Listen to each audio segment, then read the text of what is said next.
Good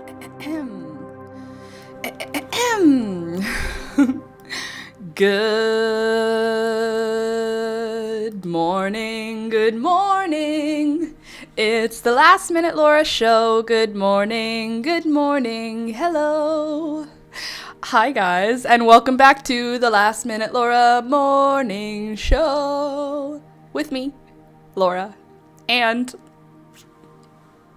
something just over here. Something just right here.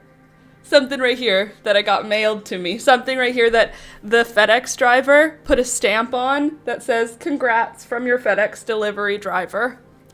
On the stamp, he wrote it on a sticker and stuck it to my box. Look I covered up my address, obviously. But do you see that? Do you see what that is? Right there? Do you see those words? I know it's flipped for you. I'm not flipping it back. You guys understand. This came in the mail, and I feel things. I will tell you. You know how I've been telling you I've been feeling embarrassed, and like I don't have a real job, and like I'm an illegitimate person? Well, this took some of those feelings away, and I'm very excited to open it. And you know what? Instead of clickbaiting you and waiting until the end of the stream to open this, let's just do it together now, okay? Let me just get this. Where's my little nail thing? Here it is.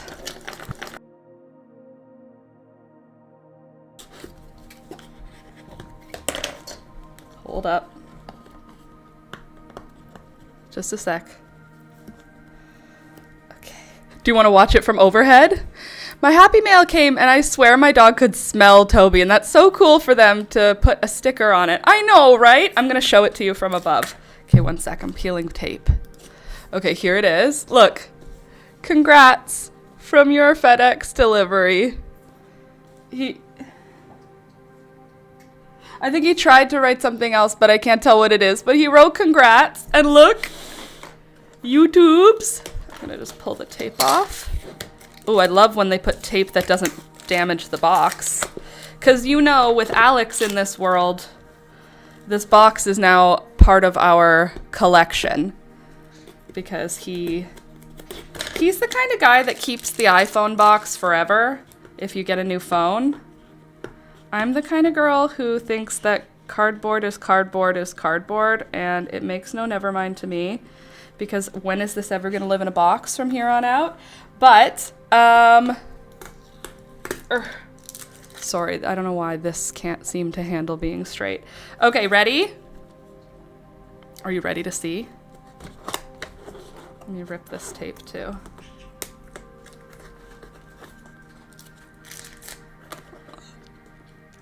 Hey, Alex! Alex! Well, you have to keep this one because of the sticker. Well, Alex was like, it says YouTube on it. That way, that you have to keep it. And I was like, I don't know if that's true. But can I tell you the story? So I knew it was coming. I didn't tell you guys, but I did know it was coming. I had to order it. And Alex was actually in his office, and he said, Laura, the FedEx guy is here. He's dropping something at the door. That's exactly how he sounded. And then I obviously ran up and saw him putting my package down. And then he started walking down the stairs when I opened the door. And I opened the door and I said, thank you so much. And he said, is it for you? And I said, yeah. And he said, congratulations. I saw what was on the box. Congratulations. And I said, thank you. And he said, is it your channel? And I said, yeah. And he said, oh my gosh, that's so awesome. Congratulations. And I felt seen. So here we are in this world where even the FedEx delivery driver thinks I'm a real live YouTuber now. So excited. You're a real live YouTuber. Do you know how many years I've been saying that? Real live YouTuber. Okay, ready? Are you ready? Are you emotionally prepared?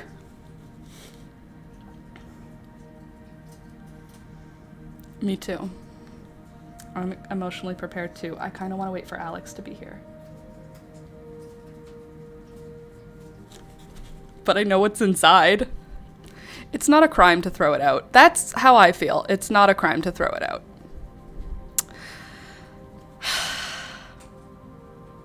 Okay, I'm not clickbaiting you. We are going to open this in a minute. But first, let me just talk. Are you? Am I what?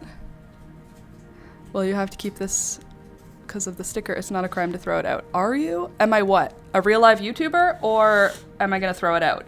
Probably I'm not going to throw it out because Alex will not let that happen. But if it wasn't for Alex, would I throw it out? Yes. If it wasn't for Alex, would this YouTube channel have ever gotten there? No.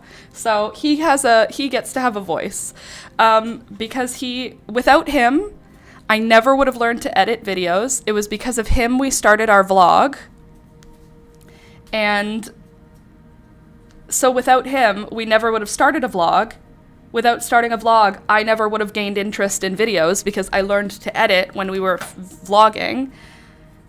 And then I tried my own thing. So without Alex, none of this would have happened anyway, because without Alex, I wouldn't have been able to afford my rent in the time of building. And he covered our main expenses. Like, my YouTube channel for a long time essentially earned part-time wage, if you can math that out. Like, a double income is fine, but it wouldn't be enough for me to sustain myself on my own. So without Alex, it just never would have happened. It just never would have happened. And really, like, for me, this is Alex's award because he has supported me through all of my work for a decade. Like, I was in university for the first 5 years of our relationship, but we're at 15 years now, and he supported the whole time. Can I tell you something else that made me feel really seen? I have 4 friends. I have 1 in Ottawa, and 1 in Toronto, and 2 in now there's 1 moved away. Okay, I have 4 main friends, and then my sisters, making a total of 6 friends. That's what I've got, and I'm very comfortable with my 6 friends. Every single one of them that I told, I said, now I'm a real live YouTuber. Every single one of my 6 friends, because that's the only, I haven't told my parents. I haven't told anybody. Just my friends. And the friends that I told, all 6 of them said, you were already a real live YouTuber. All of them. And every single time I saw their face do it, it was the same face. I obviously picked the same friend because all 6 of them went, you've always been a real live YouTuber. And that makes me want to cry because I have felt the imposter syndrome forever. I am only an imposter. I was an imposter when I got into university. I was an imposter every time I got an A+ in high school. Like, I've been an imposter. I was an imposter when I made the rowing team. Like, all the way, I've been an imposter. Everything I've done, I've somehow convinced people that I'm worth it, but I'm lying. That's what it feels like inside of me, is that I have tricked the world into each success I've had. Mental health practitioners tell me that that's not real, and the people who love me tell me that that's not real, but it's a heavy feeling that I have always carried. So then, of course, when I tried YouTube, I was never going to feel like a legitimate YouTuber. But YouTube, the company, sent me an award. That's pretty legit. Like, I didn't buy it. I didn't lie to get it. I didn't sneak around to get it. I didn't buy views or buy viewers or buy subscribers or buy bots, or I haven't done any advertising. So I don't feel fake. Okay, cute. Toby's eating his breakfast, so that was just a gag cough that happens sometimes. Anyway, so I'm feeling very at the top of my emotions right now. My eyes, every time I keep saying something, they come to water, and then I'm like blinking them back. I'm not gonna cry. You told us that 100,000 subscribers would change that thought process. Now believe in you and this. Heather, thank you. We all knew that. And yet, now it feels real. Now it feels like I can tell people without feeling embarrassed. And that's so annoying that until I got to this point, I felt embarrassed about what I do for a living. But now I have legitimacy. Did you see on my channel, guys? I'm verified. YouTube verified my channel, which is a separate process from 100K play button. You do 100,000, you get a play button, and then you can apply to have your channel reviewed in order to have it verified. So I applied to have it reviewed, and it was verified. So now I have a verification check mark on YouTube also, which is apparently it means people are more willing to trust that your channel is worth subscribing to. And that's pretty cool. You earned it for just being your fabulous self. Melissa, thank you. Also, same girl. I'm glad the imposter syndrome runs deep. It's a bummer though. This is the most intense cup of coffee I've ever had. What is happening? Ugh. It tastes burnt. Love you, Alex. Heather, all your hard work is showing. I feel like with this play button, yeah, I don't have to be embarrassed about all my hard work. You know what it felt like? It felt like I was embarrassed that I wasn't farther. So talking about how much hard work I've been doing felt silly, and like I don't want to do it in front of people. Like I don't want to talk about that I work because I didn't have anything to make me feel legitimate in my work. Whereas now, I do work. Look, YouTube, the company, they mailed this, and it's heavy, and they had to mail it to Canada. It came from Missouri. Which, right? Am I right? Hold on. Origin. WLDA. I thought that it said, oh, it's from Oklahoma, sorry. It was made in Oklahoma. In Grove, Oklahoma. I don't know where Grove, Oklahoma is. Thank you, Rick. Rick sent it out.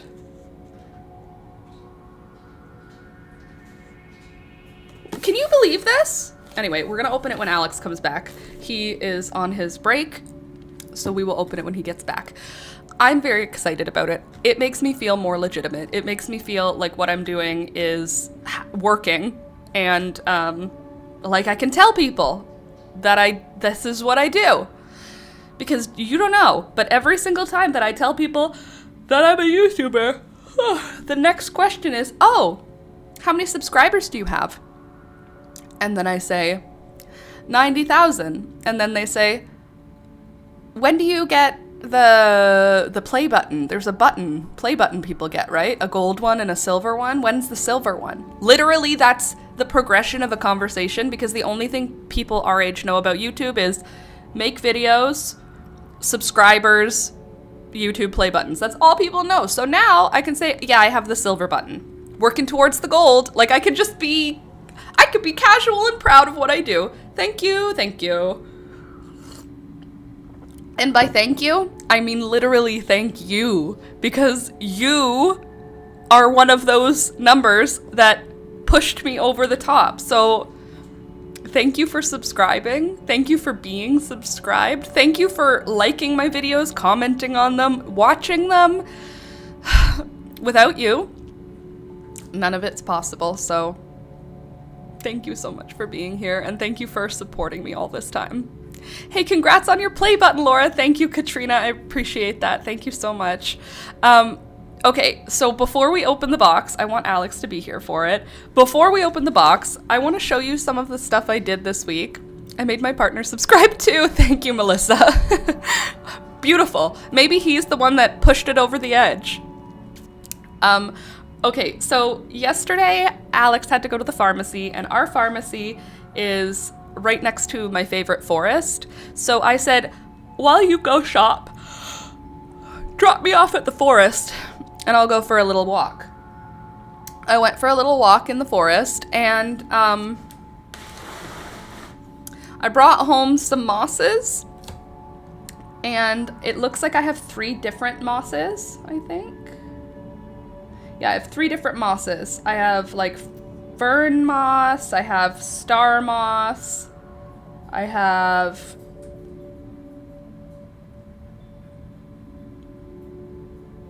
peat moss. I don't know. I've got a bunch of mosses from the forest, and I'm gonna just put this to the side because I want to open it with Alex here. And I want to show you the mosses I collected while we wait for him to take his sweet time. Look at my moss. Do you like my box of mosses? Do you enjoy? Look at this beautiful mat. Look at this. Look at this. This is all one beautiful piece. Look at her. Isn't she stunning? I want her to be closer so you can see. Look. It's so squishy. Look at how pretty it is. Isn't it pretty? I'm obsessed. Good morning, Lauren at Pets and Plants. Hello, Louisa. Welcome back. How is your traveling going? How was your traveling going? How did your traveling go? Then there's this one, which is just about to put out its spores. So cute. They are in a croissant container. And then there's this beautiful lady. Oh, she's dripping. And this one. Oh, there's 4 kinds of moss. I was wrong. I think this one's called Christmas moss, but I may be wrong. Look at how pretty she is. So I actually, if you'll believe it, all of these pieces, awesome, still traveling. Okay, cool, Louisa. All of these pieces, I only took from any one area of moss, 10% of the moss. So whenever I found a huge grove of moss, which in my forest is very easy to do, it's covered in moss all the time. It's the most beautiful place in the world. I was able to just take about 10% from each little section and create this nice little container of moss. I didn't have a reason to collect any moss, and as I started walking, I was like, it's so beautiful! And I left the forest with a reusable bag filled with moss and sticks and a couple of mushrooms, just for fun. I was up before the sun to do yard work, and now I'm up potting some plants. Oh, that's wonderful. So this moss does have a future. My plan for most of it is to cover my hosta pots where the hostas are not. So the hostas are gonna stick out of the ground soon, and then what I'll do is I'll just like rip the moss to here and then like form it around the hosta so that the soil is covered by moss, because it'll be underneath the hosta leaves before we know it. I did that yesterday because I collected twice as much as this box, and I did it also around my choke cherry tree. So the choke cherry tree soil is now protected, and the rest of my shade plants, my ferns and stuff, are going to be protected. So that's the exciting box. But as I was hunting for moss in the forest, I remembered I have my friend, if you'll remember, I forgot my friend's birthday. Fully just forgot it. Didn't forget her present. Forgot her whole birthday. Candace, I knew her when? You knew me when I was only at 20,000 subscribers, and now I'm at 100,000 subscribers. I'm a verified YouTube channel, and we're gonna unbox it when Alex comes back.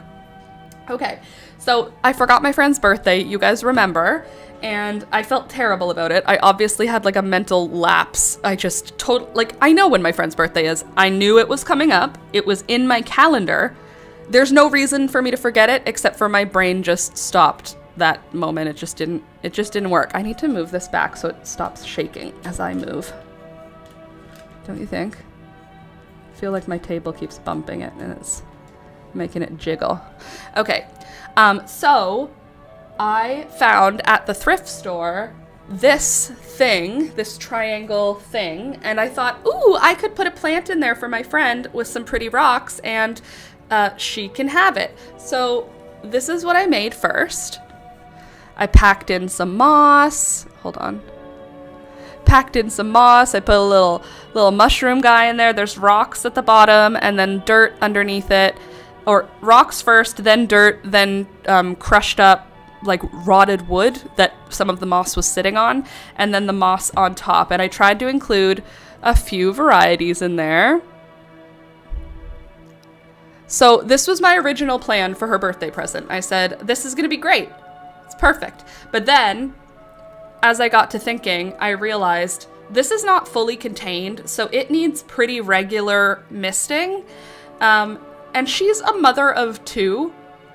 She has twins, and her twins are now running around. Is she going to mist her moss 3 times a week? No. No, she's not. Nobody is. I will, because I don't have kids. So this is now going to stay here and live with me. But don't worry. I found something else. By the way, that was $2 at the thrift store, and it was 50% off day, so I paid $1 for it. It's also not watertight. Found that out. Okay, so second decision, I decided she would have a terrarium. So I bought this, I think it said it was supposed to be for jumping spiders, so do with that what you will. It's technically a jumping spider enclosure. I am treating it like it's a small moss terrarium. So I put in some lichen, some mushrooms from the forest, some rocks from my rock tumbler, some wood, some soil, some wood chips, and a bunch of moss. And it has a little door on it, which is cute. And it has a little peephole window for you to feed your jumping spider, and it's got air holes in it. So all that to say, this is a good home for moss. So let me show you up what it looks like. Is this the one whose twins came early? Yeah, this is the one whose twins came early. So this is what I ended up with for her. This is going to be her present. Let me see if I can get it all the way sideways for you to be able to see without it all falling down. So it came with these mushrooms. They were magnets, but I don't know why they would be magnets, so I just super glued them into the terrarium. But I will see if you can see. I have some lichen. Do you see there's a little mushroom there, and lichen, and then a pretend mushroom, and then I put a little plant in there, more lichen. Oh, she dripping.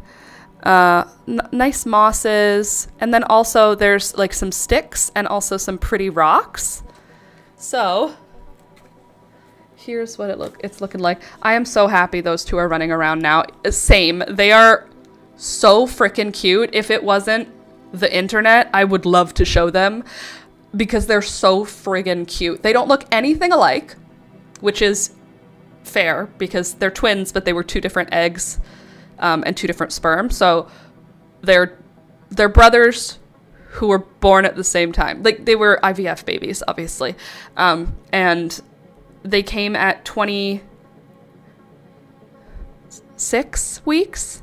They were very early, and it was awful. The whole thing was horrible, awful. Never would wish it on anyone. Of course, my friend is the one who had to go through it. That was when I visited Halifax to go see her. Anyway, those babies are fully healthy toddlers now. Baby toddlers who can walk and run and eat food and get haircuts. They just had their first haircuts. One of them has straight hair, and the other one has fully ringlet curls. You won't mistake them for each other, that's for sure. Okay, let me show it to you from the front so that you can see it. Let me try and not have the reflection get you. Nope, can't do it. You get a reflection if I do it. Maybe like this. Ta-da! Anyway, so this is going to be for her birthday, because I forgot her birthday, because I am sometimes an airhead, and that happened here. This already has springtails in it, it already has a centipede in it, and it already has a couple of teeny tiny worms. So it's already got its cleanup crew. Because she had those babies away from home, that had to be scary. First of all, the babies came early. Her water broke right after she got off the flight from here to Halifax. Her family isn't even in Halifax. Her family's like 4 hours away from Halifax, so she wasn't even with family. She was in the airport, and then she had to go straight to the hospital, and then she was on bed rest. She couldn't come out of the hospital, And then the babies came. And then I went to Halifax to visit her. But neither here nor there. The babies are in amazing health now, and they are both very cute and very smart and very active. But I forgot her birthday because I'm trash. Then I remembered, and I thought this will be perfect. So she will have a moss terrarium. She loves mushrooms. She loves things like Spirited Away, and she loves dead things. So this will be a little terrarium that she won't have to do anything for.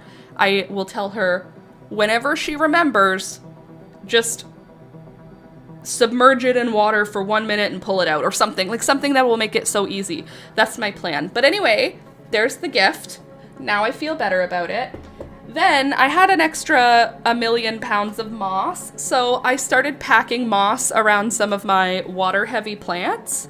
Let me show you this. This is my asparagus fern. It's in rough shape right now, so don't be upset about her. This is the only frond that she's got. She's got one more frond coming up, but this is an old plant. This plant is 6, 7. Thank you. You're welcome. 6 or 7 years old, and it just goes through these cycles. Sometimes it's in great health for like 2 years. The last year it has been in the struggle bus. I redid the soil, I redid the sand, and just my terrarium style pot, because this doesn't have drainage. So it has to have rocks and then sand and then dirt. And now I've packed moss around it. So I think this will help my asparagus fern decide to stay alive. You can see the new frond with fronds like these. I don't know if it's fronds or fronds. Anyway, there's new little growth points. So she's okay. But as you can see, in healthy years, she has way more stems.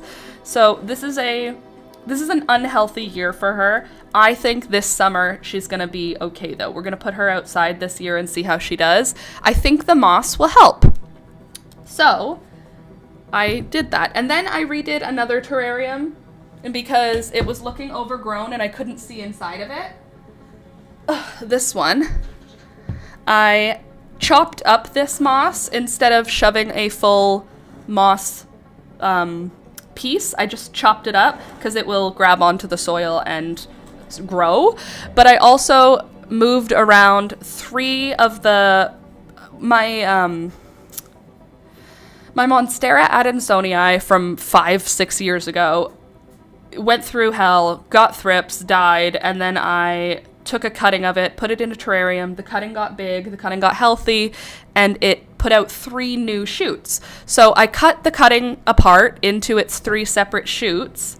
So now we've got Monstera adansonii here, here, and here. Now there's 3 little Monstera adansonii cuttings covered with moss, and there's still a bunch of Oxalis triangularis corms in here. So this will fill out through the summer, and then it will be needing a haircut probably in fall. So, but now it's clean, and now it looks so nice. Look how nice it looks.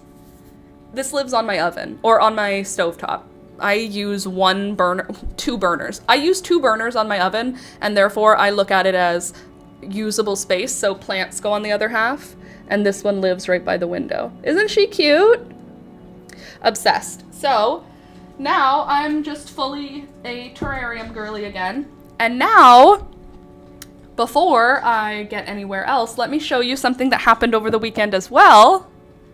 Da, da, da, da, da, da, da. My first geranium bloomed. Look at how cute she is. She's bright red. What's annoying is that you can't see this color, but it's actually like almost this color in the middle on the bottom. And then the top, it's like fire engine red. And then just look. Candace, I'm not sending to the same location anymore. I don't send to the farm anymore, so it's different. Unless you want it, and then you can bring it to me. But no, I have to figure out. I don't have a P.O. box, but I need to figure something out, because I was using my parents' business address, but that might not be... It's not a long-term solution. So now that I'm at 100,000 subscribers, I need to come up with a different solution. But look at her. Look at her up close. Oh, you can see the pink. Do you see the pinky fuchsia? See how beautiful she is? My first geranium. And then this morning I woke up and my second geranium is blooming. This one's not quite so open or exciting yet, but I'm happy about it. I'm very pleased because these cuttings, they have no business even being alive. Basically, the entire plants overwintered and they froze, so they died. But I took cuttings off of those rotted plants and I put them in soil, and bada boom, bada bing. Look it! These are from last summer. I got a hanging basket last summer for $5, and then I saved cuttings of the plants. And now I have this year's hanging basket of geraniums, handmade by me. And then this one's cute. It's gonna be pink. I don't know why it's showing white right now, but it's much more like a coral pink.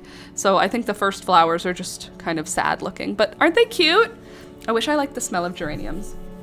Yeah, for me, it's like nostalgia. It smells like the spare bedroom in winter.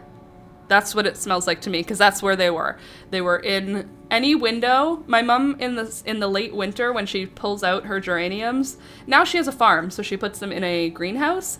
But when I was growing up, it was just every windowsill had geraniums, and they were in yogurt cups and sour cream containers and plant pots and water bottles. Like, my mom just had every windowsill covered. So there were probably hundreds in my childhood home in the springtime as she brought them all back to life. But I'm so pleased. I'm so excited to see how well this is doing and that it's already blooming. I was gonna cut the flowers off because I don't want it to work hard on making flowers. I'd rather have it work on making leaves and roots. But they're so cute, and they make me feel happy, and they make me feel like spring is here, even though it's like minus 14 degrees outside. I don't appreciate the winter weather that is happening right now. But that's what we get. Winter is not over until it's over, you know? Okay, since Alex is still taking his very sweet time, I'm going to show you the next things. So I have been feeling not motivated to paint, so I've been just doing kind of blah painting like this. Here, I got new paper. So this paper is 100% cotton versus cellulose, and look at the difference in the way that it bleeds. Can you see the difference? This one bleeds to the point where it like blended yellow and blue and purple in such a beautiful way, versus this where you can see the lines, they want to blend and there's some blend going on, but this, I didn't do any work to blend it. I didn't use my brush. I just dropped the color next to each other, and it's pretty cool. So I can tell a difference in terms of quality of paper. And I just wanted to see how it felt to do some doodly flower things. So that is one of them that I did. I was just trying to see how it blended. So this was me just doing wet on wet. And then I did a little bit of an attempt at doing flowers. It didn't go great, but it didn't go horribly. I was just trying to feel how this paper worked, and I haven't painted in a couple of days, so apparently I forgot how to do it. But this is the one I did yesterday, so I feel like I'm back on track. I did a croissant. It doesn't look perfect, but you could tell it's supposed to be a croissant. I feel like I don't know exactly what's wrong with it, but I could tell it's not right. So I'm gonna look online at what a croissant looks like again and see what's happening. What? I love that one a ton. This one, you can have it, because it's literally me just trying to figure it out, trying to get it figured out. And I don't feel like I figured it out on this page. But on this page, I feel like I understand what's going on a little bit more. Oh, I spilled paint on it. That's annoying. Anyway, ta-da! So I am painting still, just not quite as vigorously as I would like to be. Okay. Now, if that man is not coming in a moment, I'm gonna open it without him. So I'm just gonna message him. Maybe he's in a meeting, actually. That's probably what it is. Are you in a meeting? When will you be done? come up to open my play button when you can. Done. Also, oh, nope, I just realized as soon as I started talking, it's not my news to share, so I am done starting. The sentence that I started is now finished.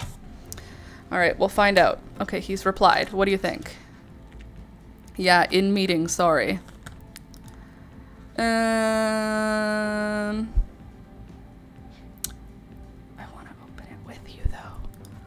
When done. When done. Spelled W-E-N-D-U-N. It's mine then. I've claimed it. Done. Beautiful. He says, I bet you he says, I don't know. Dunno. But next one is at 10:30. Ugh. I'm opening it then. I'm opening without you then? Question mark.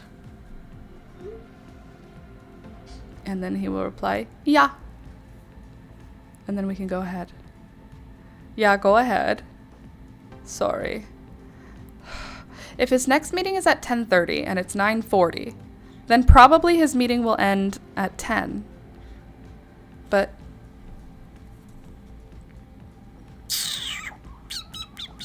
I want to open it.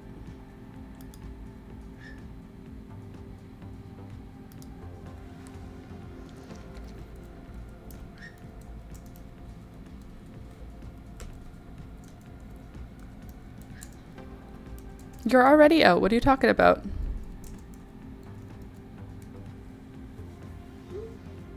Don't worry, everyone. I'm just texting Alex. He's in my home and I'm texting him because he's in a meeting.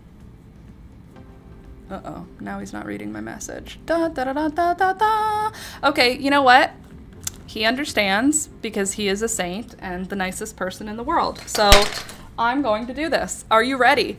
Are you ready to rumble? Look what came in the mail, guys. It's official. It's official. I'm just waiting for him to message me back to confirm. So, on the weekend, this got delivered, and I already said this at the beginning, but if you missed it, the FedEx driver left a sticker that says, "Congrats from your FedEx delivery driver." And, no ETA. Okay, he's texting. He says, no ETA. It's until 10. But they can go over. All right, we're just going to do this without, but it feels so wrong. I'm just going to text him that I can't open it without him because that would not work.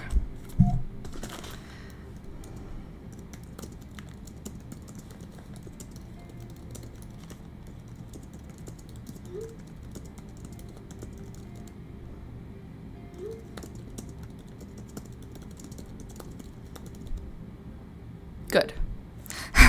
Wait for him. I agree. He says okay. However, he deserves it. I agree. My partner works for FedEx, and she would absolutely have left a note like that too. Really? That's so nice. I love people.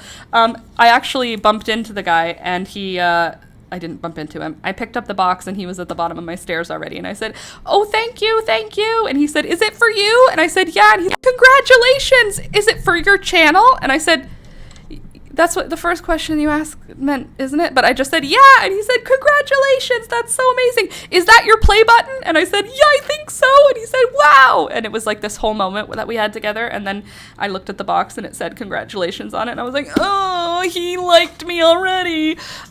So here's what it says. Here, hold on. See? Congrats from your FedEx delivery. Very exciting. I already took the tape off at the beginning of the stream.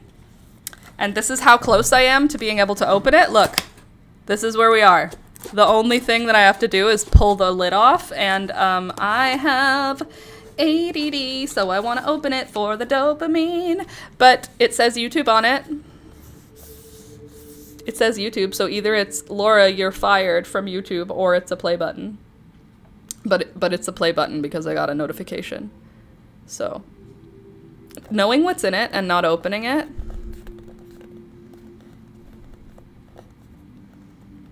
we're just going to sit here and wait. No, we're not. But now I'm a verified channel on YouTube, which is a separate thing from the 100,000, and it's a separate thing from the play button. So now there are 3 metrics. I have a play button. Apparently, I was looking on Reddit, and apparently, even if you have 100,000 subscribers, it doesn't mean you're going to get a play button invite.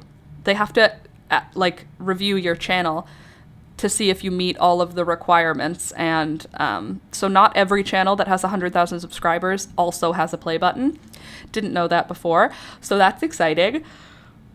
Ooh.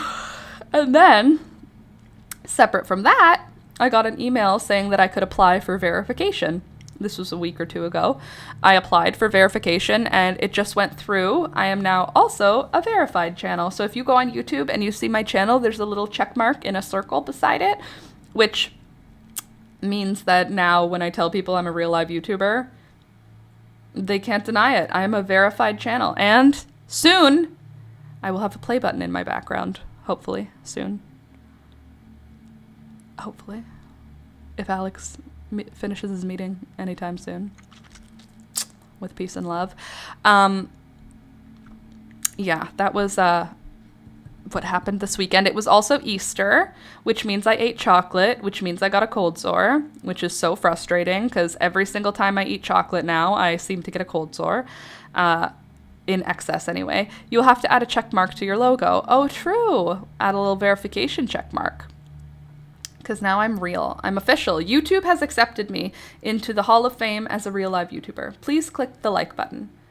Please clap. Oh, before Alex gets back, I'll also tell you about this.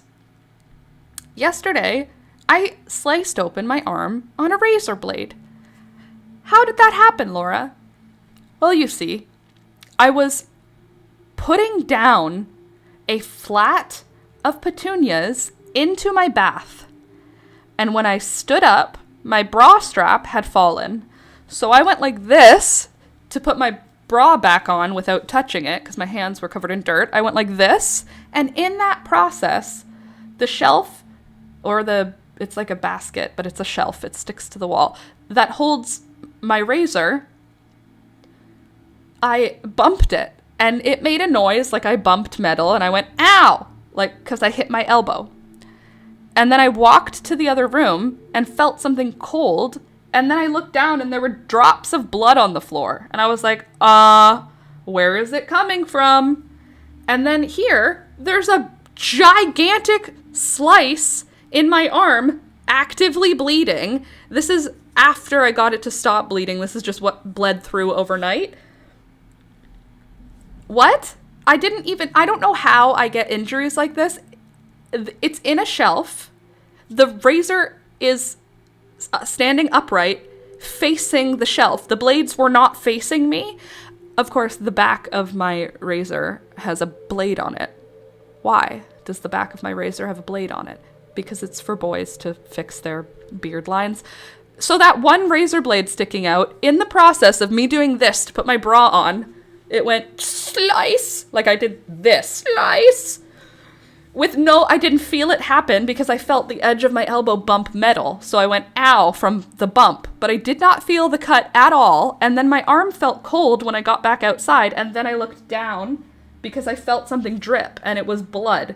And it was bleeding. Like, it was bleeding like this. Like, what happened? And then I said, Alex, what happened? And he went, why are you bleeding? And I went, I don't know.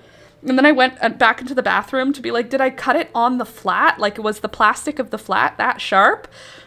And then I realized where the razors were. And truly, I don't think it's possible for what happened to me to happen to anyone else ever. I don't think it's ever happened. I don't think it's ever happened, and I don't think it'll ever happen again. Seriously, I have, like, the ability to keep myself safe, like, zero. I have zero ability to keep myself safe. I didn't try to hurt myself.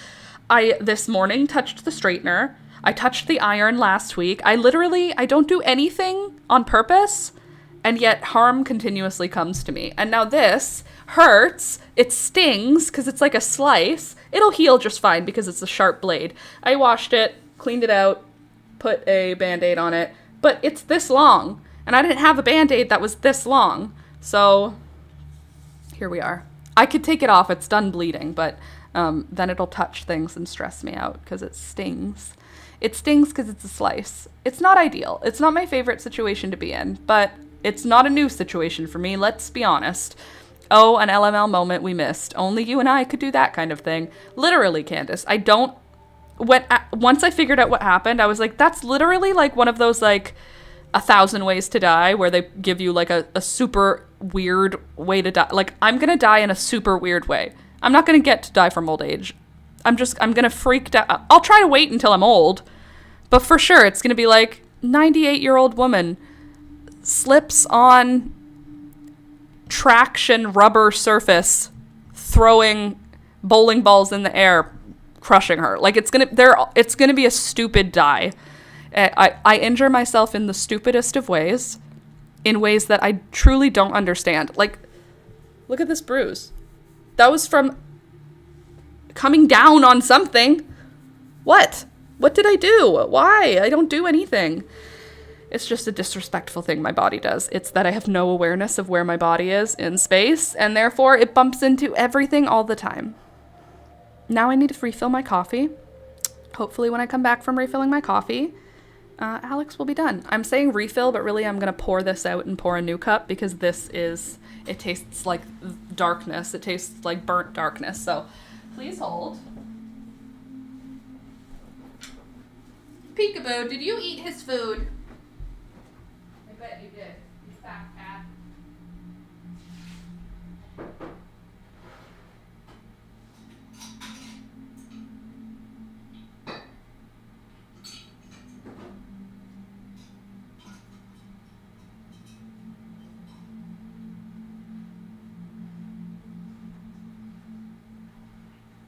Why is this coffee so dark?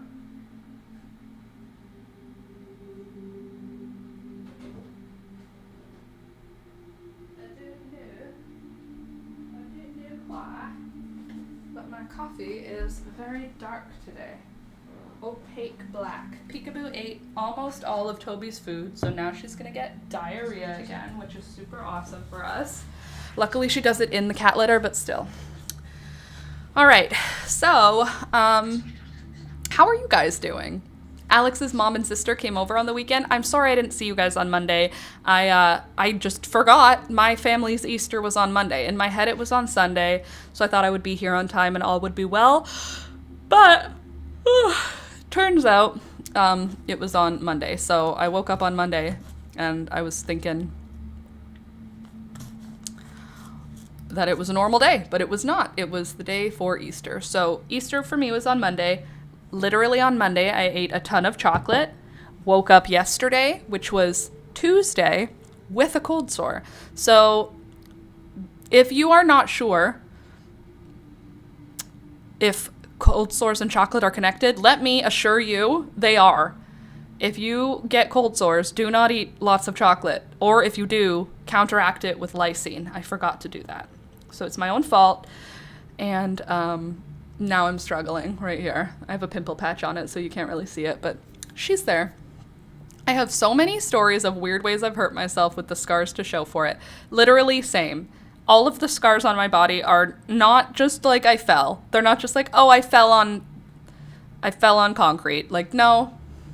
I climbed up a tree, put all my weight on a branch. Unfortunately, on the branch, there was a thorn that was 3 inches long. Therefore, the thorn went through my hand. That's what that scar's from. Like, they're never a nice, normal thing. No. Oh, that one? That's from my cat. He bit through my flesh, and now I will have a permanent scar forever. It's just the life. Just the life that I live. So on the weekend, Alex's mom and sister came up to visit us, which was so nice. We went to a greenhouse called the Watering Can, Candace, and we walked around, took some pictures, got something at their cafe, and that was it. We didn't even buy anything. Oh wait, that's not true. Literally, I did buy something. I bought seeds. They had West Coast seeds there, and look at the variety of marigolds they had. I don't have this variety. I do. It is the Tangerine Gem version, but it's the, hold on. Come back, Laura. What are you doing? There we go. It's the Tangerine Gem but it's all the colors. So this says, unique marigolds with an abundance of small flowers in shades of red, orange, yellow, with elegant fragrant foliage. A great border flower. They also make a nice cut flower or an edible garnish. So this had 200 seeds in it. I planted 50 of them, and so far like 20 have come up in just a couple of days. But it's the same. I have the tangerine gem, which is this orange one. I don't have a yellow one, and I don't have a red one, so I'm hoping that one of the ones that comes out of this will be yellow and red. I like the orange one too. It's pretty, but it would be very nice to get a couple more colors in, because these are beautiful. And it said the germination rate is 81% on here, but I so far think it's going to be higher. At least I hope it will. Let's see. Start indoors 6 to 8 weeks before the last frost, or direct sow 2 weeks before the last frost. Just cover the seeds. Germination should occur in 4 to 14 days. They occurred in 2 days. Seedlings are susceptible to dampening off, so use sterile seed mix and provide ventilation and water from below if possible. Pinch out growing tips to promote a bushier plant. Marigolds will bloom profusely and continuously from early summer until frost if spent blooms are removed regularly. These plants prefer full sun. So that's very exciting. I'm just excited to have another variety. So yes, I bought seeds. I know I said I wasn't going to buy any more seeds. Yes, I bought more seeds. That's just what happens here. So, oh, that's better. I added more cream to this one. So we went to this greenhouse. I got the seeds. It was freezing. So the day that they arrived, Friday, it was like 20 degrees outside, 21 degrees Celsius, which is very warm. I don't know what that is in Fahrenheit, but 21 degrees Celsius. Beautiful t-shirt weather, shorts weather. I was wearing shorts and a t-shirt, and it was hot. Like, we had all of our windows open. It was hot. We considered turning the air conditioning on. Except for the next day, it was 5 degrees Celsius and raining. It was so cold and so weird. And then Sunday, it was fine again, not too cold. And then Monday, it snowed. It literally, like, Canadian spring is... Literally, Candace, it's Canadian jokes. Canadian spring is a joke. I am a little bit stressed about the fact that the last frost is looking more and more like it's gonna actually be when they say it's gonna be, because I have too many plants now. I have too many large plants. I have 19 flats now. I added another flat in when I did a transplant. An uppotting rather. So I have 19 flats, and there will be 20 once I'm done my uppotting. So 20 flats, 20 times 20, 400 plants-ish. So that wouldn't be a problem if they were 400 tiny plants, but they're 400 like plants. So either I'm gonna have to start cutting these things and making more doubles by cutting them, or man, I don't even know. I'm gonna have to start putting stuff outside as a sacrifice. Last night I went through and I culled all of the weak seedlings. So everything that I looked at that I was like, you're not doing great, I pulled the whole plant. Like, I just pulled that plant out of my seedlings and said no. To try and make more room, it literally didn't make any room. I probably took 12 plants out of the 400. 12 plants that looked, you know, puny and spindly and like leggy, things that looked not strong. I just threw them out. Well, I didn't throw them out. I put them in, I dumped the soil back into my bag of soil. But most of my plants are doing really well, which is great. But the last frost is apparently very far away. Also, it is Wednesday, April 8th. I have now made it through 7 full days with no THC, no cannabis in my life, which is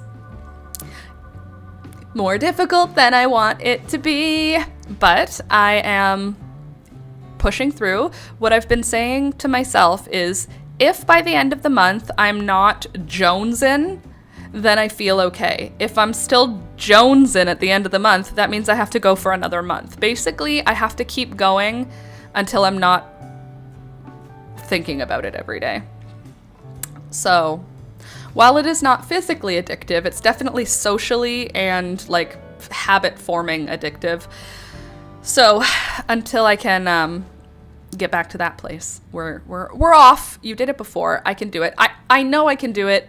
It's just annoying to me that the only way I can do it is cold turkey. There is no other way for me. Like there is no moderation. It's either all or nothing. So for the next units of time, we're gonna have it as nothing. But I made it through my first week. And that's all I can ask for. You've got this. I'm afraid to do one, but I gotta plan one. Yeah, I was, like, it sucks because it feels stupid. But yeah, it's like, I don't want to. I didn't want to. But my brain knows I have to. You know what I mean?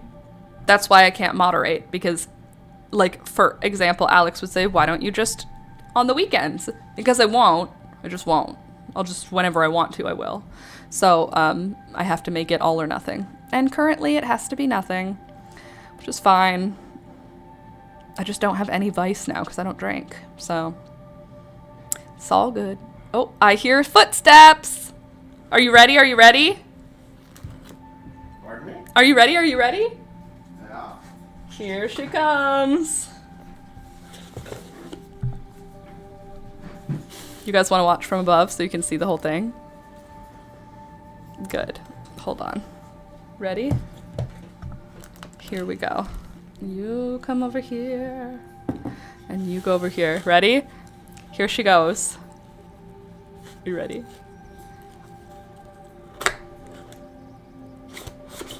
I'm joking. I don't know why I'm being silly. Okay. Ready?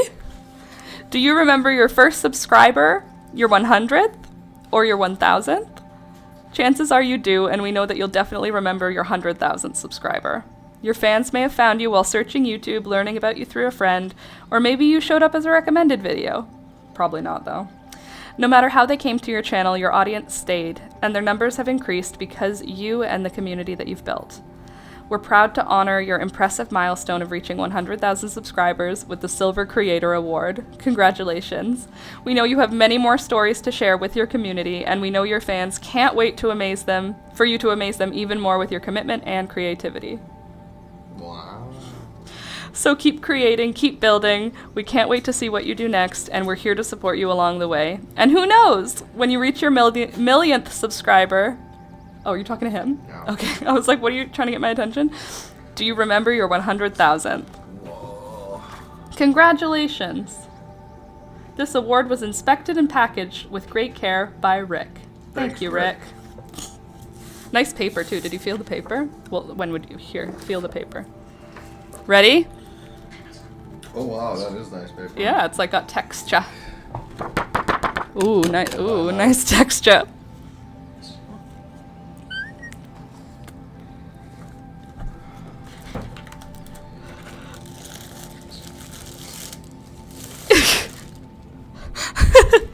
Look! It says my name on it. Look! Last Minute Laura for passing 100,000 subscribers. Look, there's you guys. That's you guys. There's Alex. Hi, Alex. And, oh, there's me. Hi! Ta-da! Da, da, da, da, da, da. Does it have a hole in the back to hang it? It has two. It does. That's thoughtful.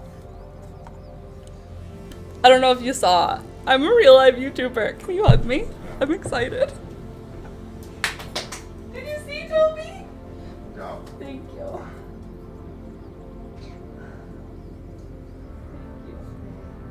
Thank you for supporting me always. Always. Thank Good job. you. Thank you. Yay! I did it! We did it. We did it. Ow, she's sharp. What the hecky? But She's sharp. needs to notice. Children can't touch. Yeah, not safe for children. Ooh, so shiny. Oh, boy. Thanks, baby. Oh, my pimple patch almost fell off there. Thanks, Alex, for your support.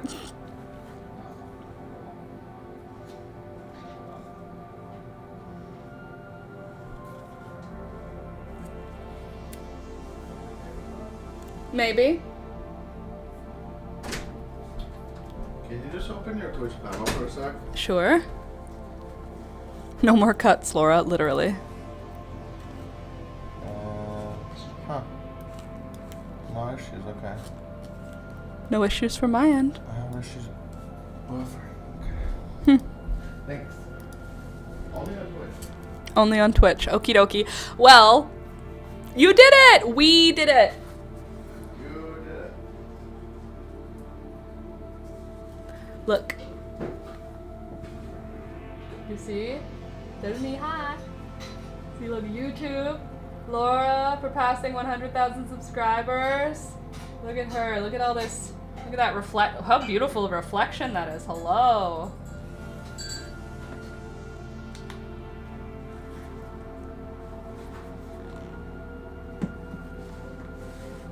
There. There. Now people can tell when they come in. They can go, wow, that must be a real live YouTuber if she's got a play button. Right? Yeah, I know I am. It's official. No one can say I'm not anymore. And you said they told you how much it costs if you lose it to replace it?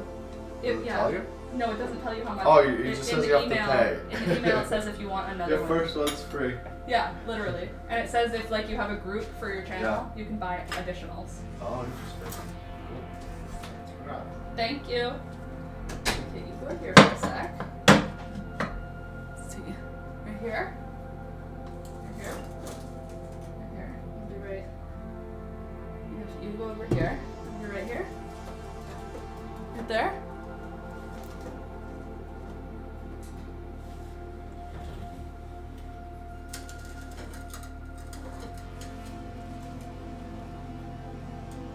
Ta-da!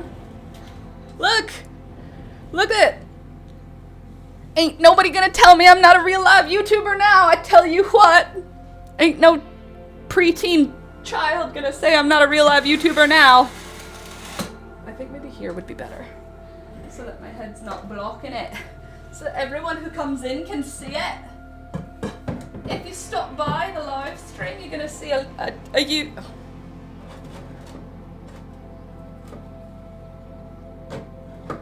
I just want it to be visible. Is it so much to ask for? You should feel very accomplished. I feel like a real live YouTuber. In case you didn't know, YouTube has said that I'm a real live YouTuber now. In case you didn't know. Let's see. Recognize your team. Okay, so it's the same thing. It said this in the email. Share recognition by allowing your team to purchase a personalized creator award. To purchase authorized copies, go to blah, blah, blah. Okay, so they sent that in the email already. They said you get one for free. Da, da, da, da, da, da. It's official now, though.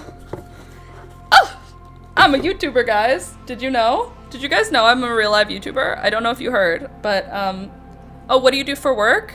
Me? I'm a YouTuber. YouTube believes I'm a YouTuber, which means I have to now fully believe I'm a YouTuber. This is my YouTube play button, because when you're a real live YouTuber, you get a YouTube play button. It's how they acknowledge that you actually are a real live YouTuber. In case you didn't know already.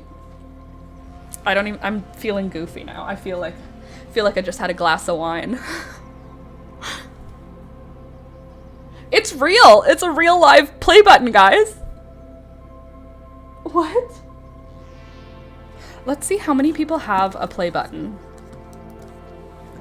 How many channels, sorry, I'm typing with my non-dominant hand, channels have, oh, there we go, 100,000 subs. You better be a small number. I mean, approximately 618,000 channels have 100,000 or more. That's a lot. Often recognized with the Silver Play Button Award, represent a significant milestone for creators. Wow, 0.85% of all creators. So I'm in the top 1% of all YouTube channels. It's the first time I've ever been in the top 1%, and let me tell you, feels good up here. I'm very proud of you. Love you, girl. Thanks, Candace. I appreciate you. You should feel very accomplished. I feel accomplished isn't the right word. I feel like a legitimate person now. I feel like the fraud syndrome, what's it called? Imposter syndrome. It has to stop now. It's not invited here anymore. What do you even mean? Who even is she? Like what? Here? In this little old channel? I'm speechless. I'm not speechless. That doesn't happen to me, but I am just staring at it through the viewfinder. You think I'm looking at you? I'm looking at this.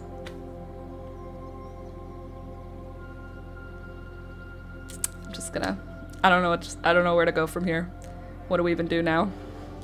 I am growing sweet peas now because of you. Oh, that's wonderful, Candy. I love that for you. I am also growing sweet peas, though none of them are coming out of the ground right now on account of it being so cold.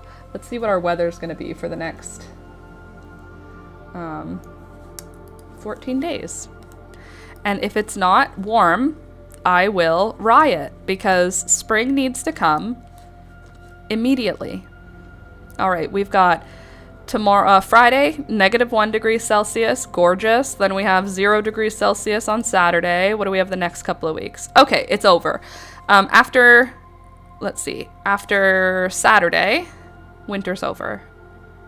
Winter will be over on Saturday because on Sunday we're above 0. It looks like Saturday will be our last 0 degree day.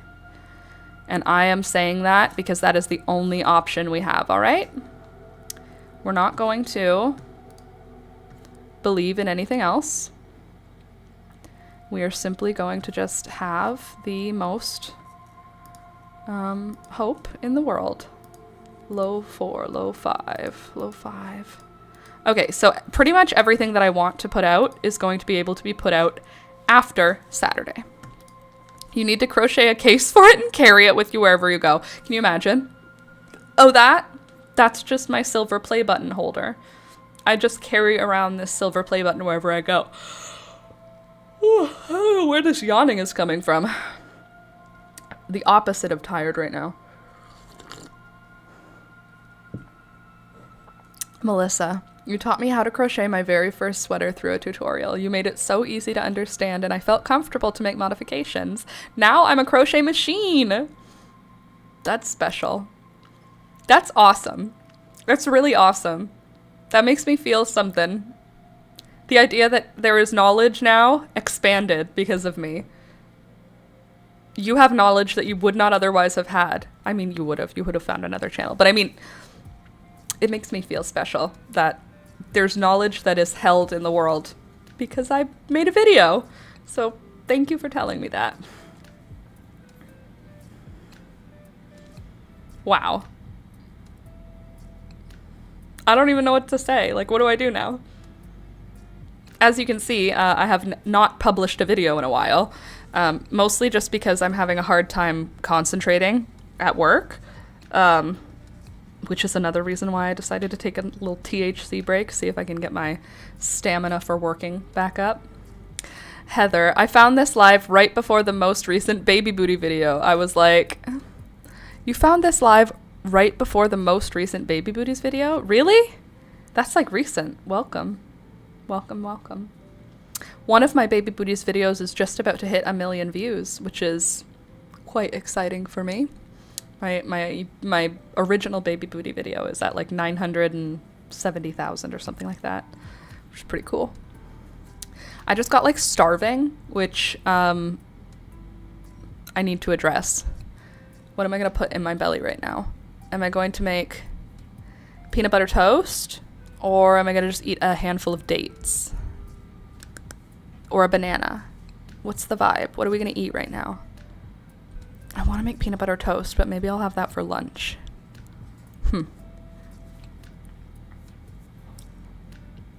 Guys, I'm a real live YouTuber. I don't even know what am I supposed to say anymore. Just come and subscribe because you see the play button. I don't even know what to do with the rest of the stream. I guess we'll knit, but like toast, you say so too?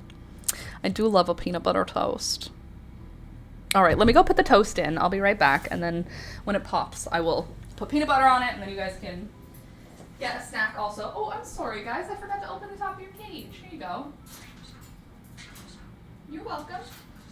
She said, thank you so much. Thank you so much. Oh, I am a YouTuber. Did you know that about me? Cool, this bread went bad. Please don't be bad, other bread. Good. I'm a YouTuber.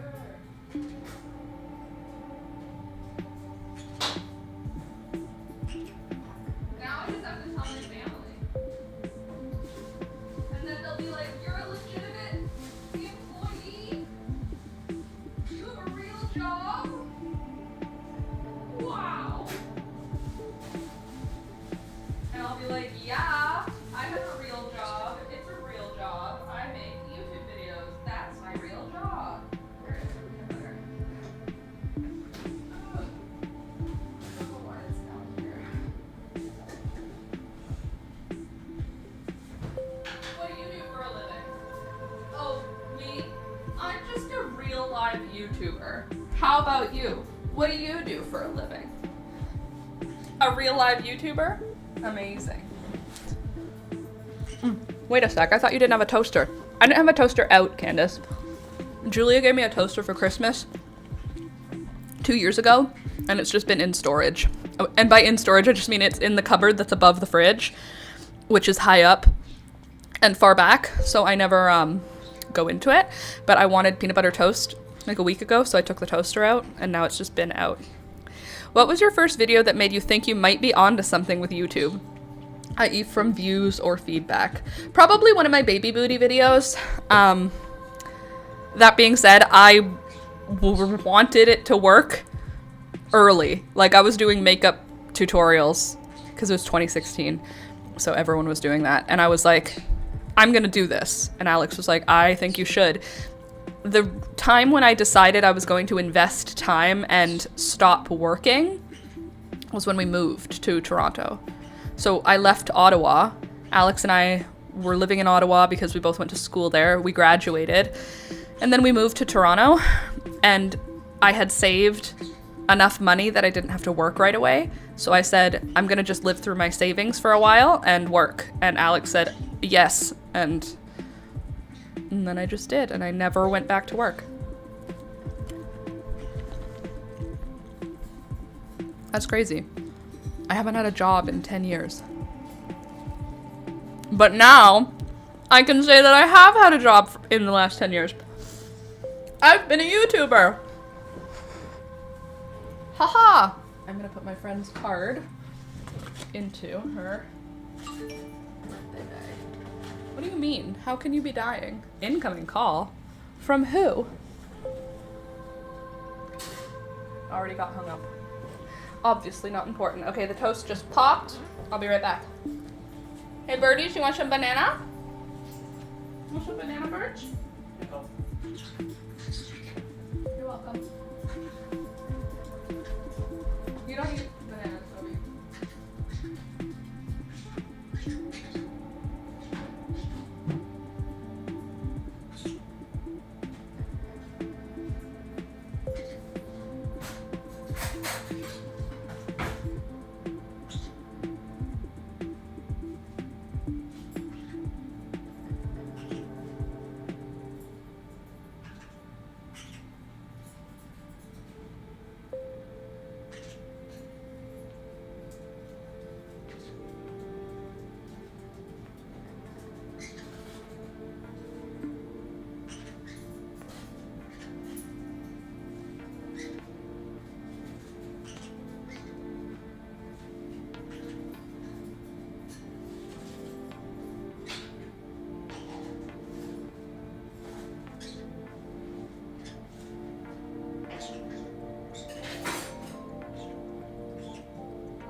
Good choice with the toast.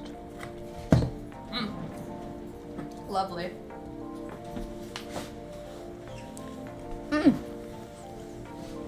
Peanut butter toast is superior to, I don't know, something.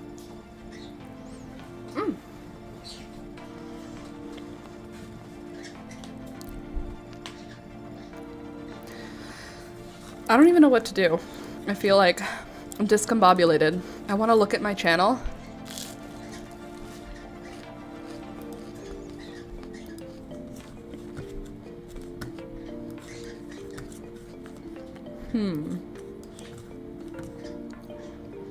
Crunchy or smooth? Crunchy. Alex only likes crunchy.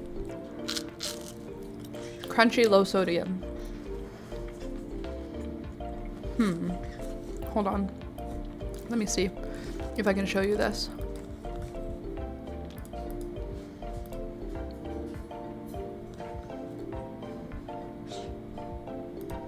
This one? Yeah, okay. So, hold on. Worry not. Okay, so here's the channel, yeah. But, hold on. Look, see that check mark? See that check mark right there? That's new. Go back and reminisce on some of your early videos. I agree. I think it's a great idea. My ideal would be crunchy, sugar-free. Yeah, but I didn't get the sugar-free. I got the sodium, low sodium. So, that white check mark there. Now, if we go to videos, let's look at the most popular ones. Look at that, 961 Thaui, 947 Thaui, 668 on this one. Look, Thunder is in the top 5 videos.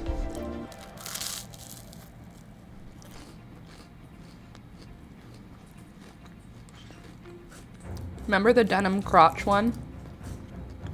This one?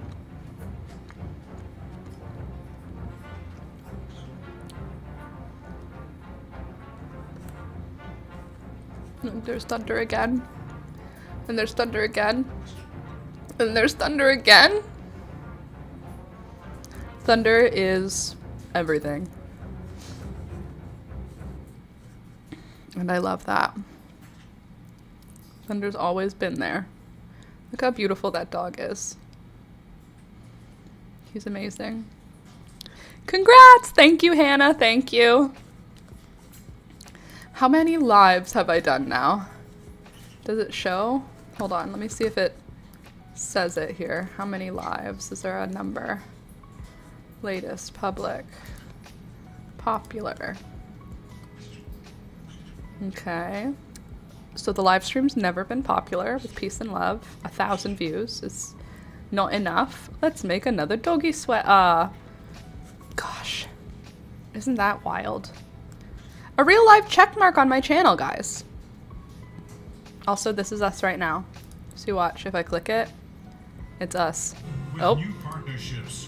Hey, I didn't ask for that. Hey, hey, you. Hey, you. Knock it off. Ooh, we can't handle having both. Sorry, can't do it. It doesn't work. Like, I haven't crocheted in 5 years. I could make booties. Been crocheting ever since. Like, a lot. Sorry, I hit send before I was ready. Then I got interrupted. What was your first video? Okay, Heather, what did you write? Let me mix. I found this live right before my the most recent baby booties video. I was like, I haven't crocheted in 5 years. I could make booties. I've been crocheting ever since. Like, a lot. That makes me very happy. I love that for you. And for me. I love that we're crocheting together.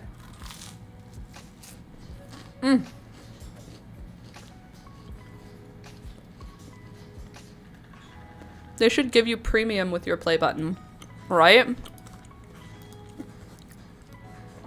Should I be paying for premium? Should I have been? I mean, oops. By the way, did your president, not your president, but did the president end Iran? That was a yesterday thing. I didn't check up on it. Sorry, I just have to fill in myself a little bit. Did Trump bomb Iran yesterday? Sorry, on my YouTube homepage it was a bunch of... Okay, Trump announces 2-week ceasefire as Iran agrees to open the Strait of Hormuz.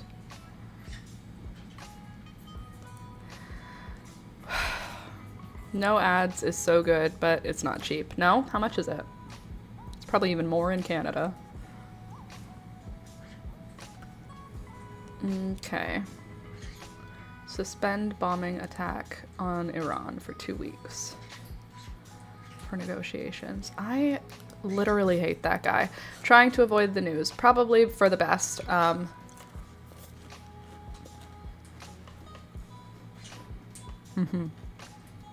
$13.99 a month? Okay. With peace and love. Not for me. I'll just go ahead and watch ads. Or skip them.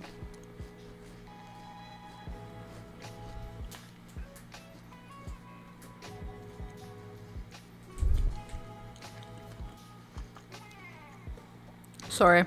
I need to eat. Then we can knit.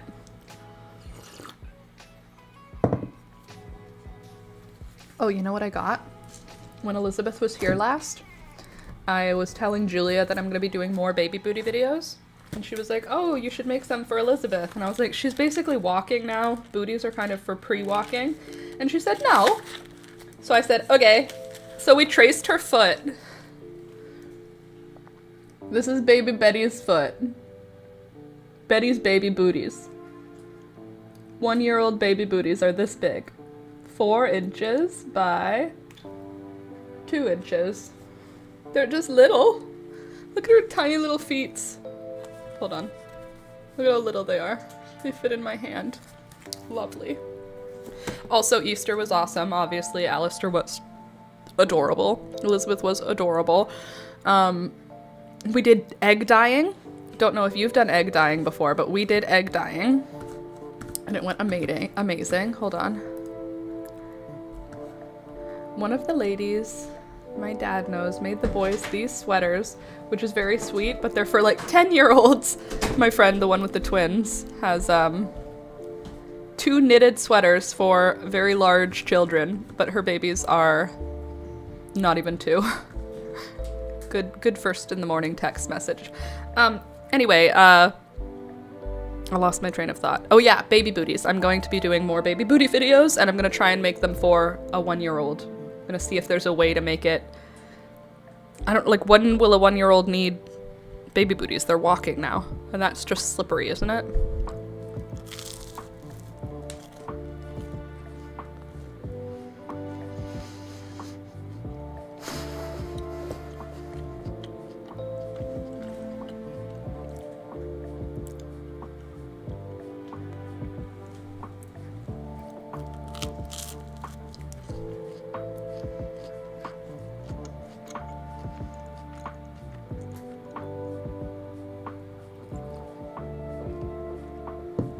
I hope my chewing is not horrifically loud. I just again realized how close I am to this mic. I'll just do this for the chewing. Sorry.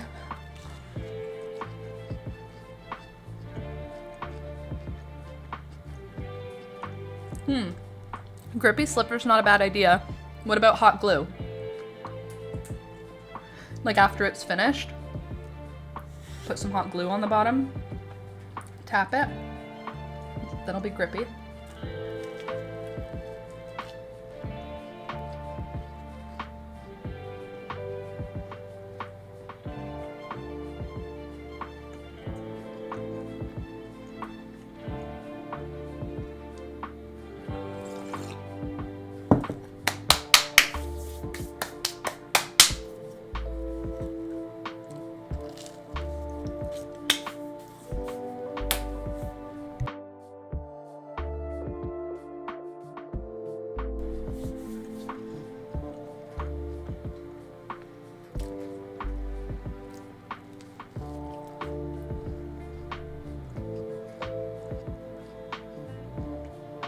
I'm almost done.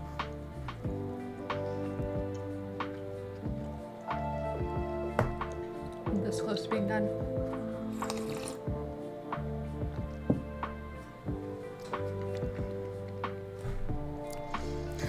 Melody.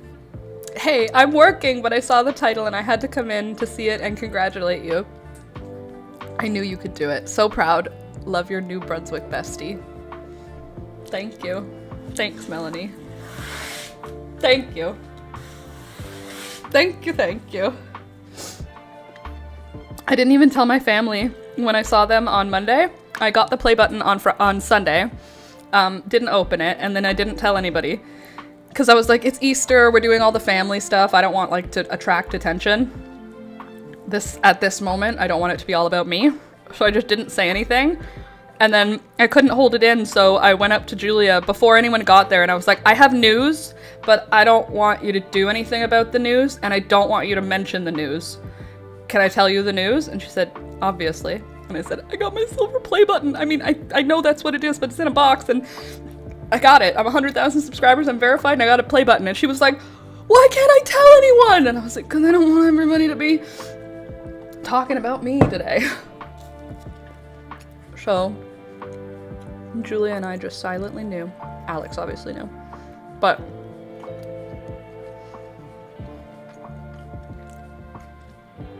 it's fun.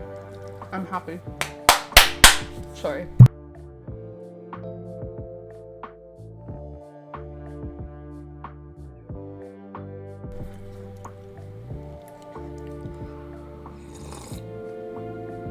Well, today we can! Woohoo!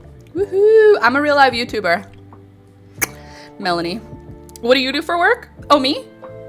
I'm just a real live YouTuber. I'm just a YouTuber. What do you do for work? Oh, me? Well, I make YouTube videos. I'm a YouTuber. Except for instead of going like, I do YouTube, which is what I usually do. Or, because I don't even want people to ask questions about it, I just say, oh, I teach.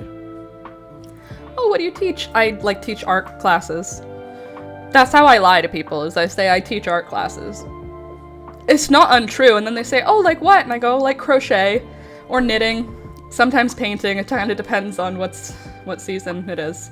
I just fully make up a different occupation for myself. Now, I'll just go, oh, I'm a YouTuber. And it'll be great. Oh, I don't know why, but my hands need to clap today. Sometimes your hands just have to clap, you know?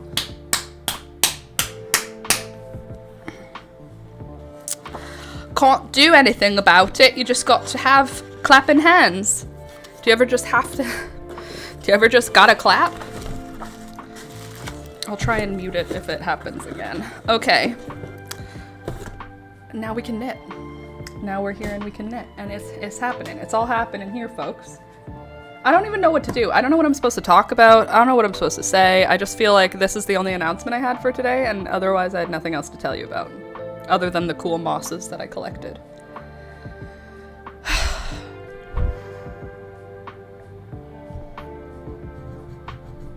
I just got some kind of way. Some of that puffy paint is pretty grippy too. Oh, that's true. That's a good idea. Puffy paint. Well, that's interesting. Hand clapping is pretty autistic. Okay. calling me out there. Undiagnosed, thank you very much. Technically, it's just something that I do for fun. It's not diagnosed, therefore it's actually not autistic. It's just something that I do. Maybe if it was diagnosed, you could call it autistic. Otherwise, it's just something that I do. Please and thank you. It's pretty autistic. Well, sometimes, especially if I'm eating, the hands need to feel, it's not even clapping, it's like they need to feel pain. Like my hands hurt now, but they hurt the right way. Yep. I don't know, man. The world is a weird place, you know? Okay, we're purling on this one. It's usually just when I'm eating or when we're driving. Those are the only two times that I usually experience the feeling of you need to hit your hands on something right now, or else you're gonna hit your hands on something else. So your options are hit your hands against each other, hit your hands on your leg, or you're gonna find a hard surface to hit your hands on. I've been pretty good about keeping it away from hard surfaces. You know, occasionally it'll be like a wooden table, and then I'll end up with a bruise on my hand, and I won't know where it came from. And I'll be like, how do you get a bruise on this side of your hand? From hitting hard surfaces. You don't get a bruise on that side of your hand from hitting your own hand, though. So it's stimulation, and you can be autistic without a doctor telling you that you are. I mean, I feel like autism as a medical professional, a doctor, if you will, I feel like autism and ADHD and ADHD and all those things are on the same spectrum. So like, if you're diagnosed autistic, you're probably on, like, if you have ADHD or autism, they're sister diseases. Sister disorders? Are they disorders? Not really. I mean, I guess it's called a disorder. Autism spectrum disorder and attention deficit hyperactivity disorder. Man, I don't know. All I know is that sometimes you gotta have sore hands. ADHD happy stim. I know what you mean. I'll clench a fist until it gives a weird burning feeling, so I get you. Lots of neurodivergent folks stim. It could be anything. That being said, I'm ADHD, and I feel like a lot of us here vibe together, so you probably also are. I mean, I feel like the quantity of millennials who are ADHD, or autistic, it's probably higher than anything that is diagnosed, is my guess. And let's see. ADHD happy stim. It's hand clapping. Oh, there we go. Yeah, but for me, it's only in the car. It happens pretty regularly on road trips. I would say, like, on road trips, I would say every road trip it happens.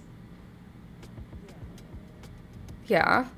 And then also pretty regularly when I eat yummy foods.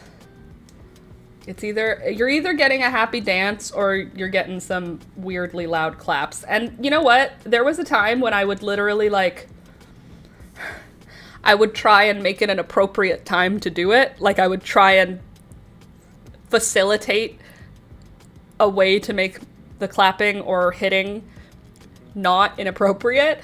But now I don't care. It doesn't usually happen in front of people, though. It doesn't usually happen. It's usually just with me and Alex, because it's usually when we're on road trips or eating. Anyway, neither here nor there. The moral of the story is, if you need to hit your hands on something hard because your peanut butter toast was really yummy, then hit your hands on something because sometimes you just have to, man. I don't know. It just feels right. It's not even that it feels good, and it's not that my brain says you have to do this. It's just what feels like correct is that my hand, it feels right when it hurts.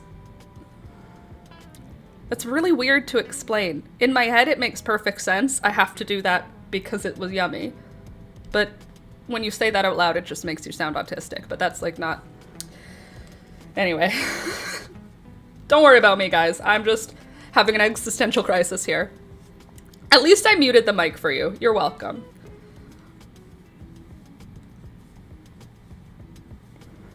It was really good toast.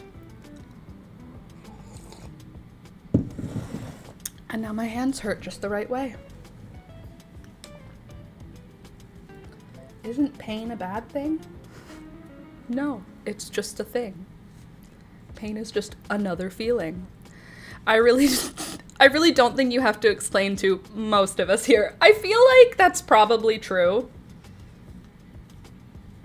I feel like most of you would understand. Have you never had peanut butter sandwiches so good you had to hit something? Have you never eaten something so good you needed to hit something? Think about, first of all, even think about like an old movie. A man takes a bite of a steak and he goes, "Doggone, that was good." What did he do? He hit his knee real hard. I'm not the first one who does it, is what I'm saying. Dag nabbit, that's a good sandwich, Carol. You know what I'm saying? You know what I mean? Hot diggity dog. What are you doing? You're hitting your leg. Why? Is it because you like the sound, sir? Or is it because the pain that you feel on your leg and your hand are both good? I don't like feeling pain. But this is different. It's different. It doesn't count. Clapping, dancing, and hand flapping, walking on your toes, making random noises, hair twirling, and there's nothing wrong with you if you're autistic. It's just an evolutionary trait. Well, I am highly evolved.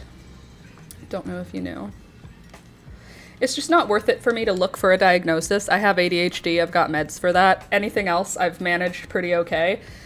I give myself a lot more grace as an adult than I ever did as a kid. And so therefore, I don't hate on myself for anything that I do, and I don't look for the reason why I do it, you know what I mean? It's just the way that I live, and nobody cares. So the only times I've ever had anyone like give me vibes is if I've done it in a restaurant, which I'm pretty good about holding myself together in public. Like, I'm not gonna flap my arms around in public because I'm an adult and I know when to mask and when not to mask. But if I'm with just me and Alex and we are doing something that I'm really happy to do, then I will behave as however I want, because Alex literally could care less about the way I behave. He also would not notice anybody staring at us in public. Although he's getting more aware of people staring at him because he's very big and has long blonde hair and always has dark sunglasses on and is always wearing like a handmade sweater.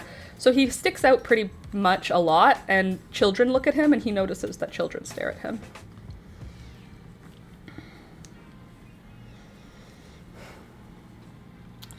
Anyway, that's that for that. I'm working on a vest, feeling good.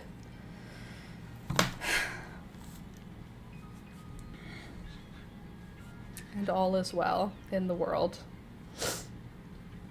What do you even mean? Guys, I'm a YouTuber now. Officially.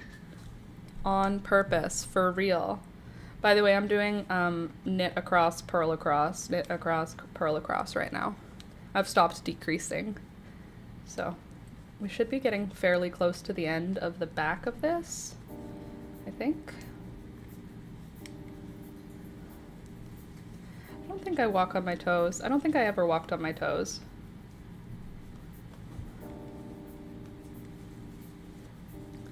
I'm like more flat-footed.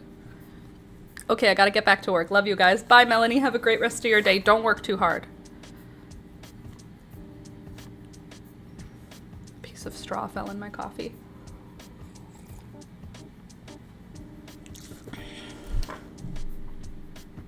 Okay. Back to knitting.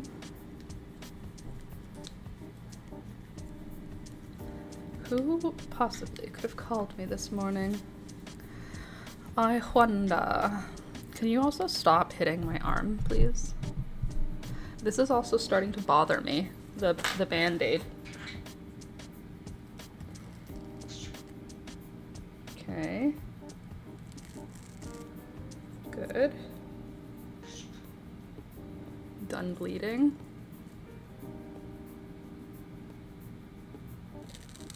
Good.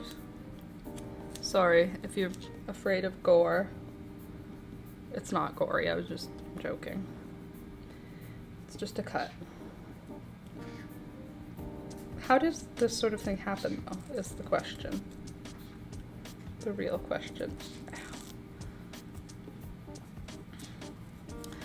Anywho, we will be knitting as soon as I get this off. There. Ooh, she stings. Do you see this? From a literal razor blade. So stupid. Oh, why are you bleeding? You had a Band-Aid on. Why are you bleeding? Hold on. Please hold, I gotta go put a different Band-Aid on these ones. These ones are still bleeding. This one's closed. But these two are bleeding. Anyway, super fun, super normal. Okay, I'll be right back. I just have to go put a band-aid on and I'll just go pee at the same time. I'll turn the mic up for you, or the music up for you, so you got something to listen to. And then I'll turn my mic down. I'll be back in 2.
Alright kids, I'm back.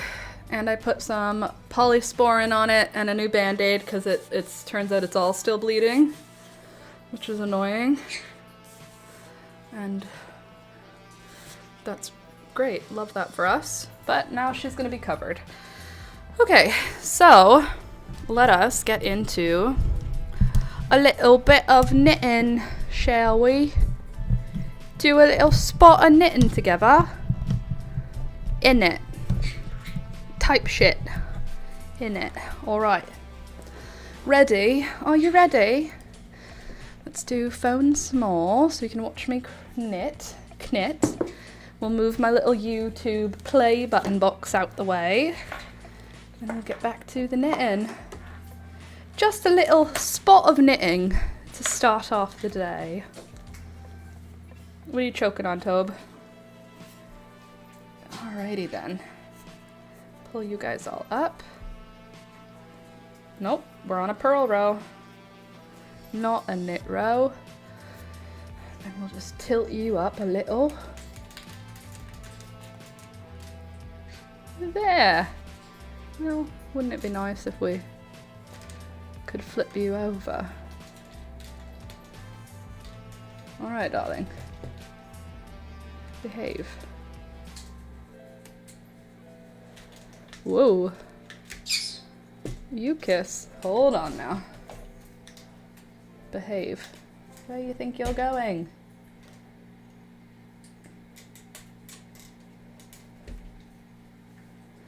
Okay. Cool. Good. Give you a little bit of a... Okay, hi. Tilter. Why are you falling over? Please hold. Can't seem to do anything right. Oh, because this closed. Why are you closed? There. You stay open. Taken. Alright, alright. Looking good. That looks lovely. Okay, here's my end. Good. Phone small. Here's my end. Here's my end. Beautiful. Absolutely lovely. And there we go. Okay, now we have you here. We need me to be over here. Don't worry. I'm gonna get it. I'm gonna get everything sorted out. Turn you a little this way. Keep me in the in this spot, and then we need this here. Music. Oh yeah. Thank you. Turn the music down so you can hear me. Thank you, Candace. Okay, so this is where I'll be knitting because this is where I'm sitting. So camera, you need to follow over here. This way. No, over here. Thank you. And then you can come down a little. Just a little bit. There. Cool. It's upside down, is it alright?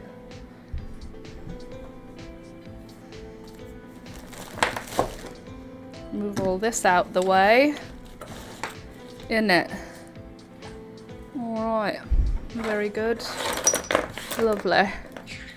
Okay, now, since we've got it like that, which is good, it fits, move you all out the way. Actually, you can be my little arm pillow. Okay. You sit over here. You go in here. And back to purling. The black pearl.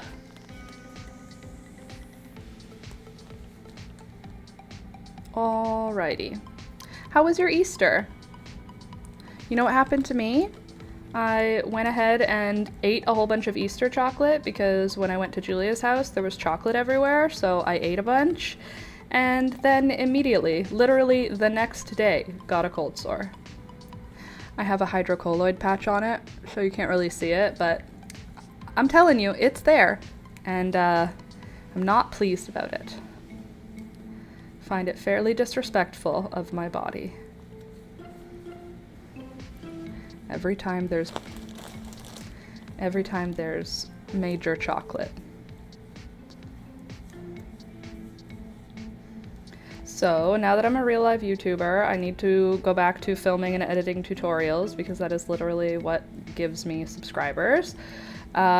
So sorry about the fact that literally the month of March had one tutorial. Not my best month, but you know, sometimes you just can't do it.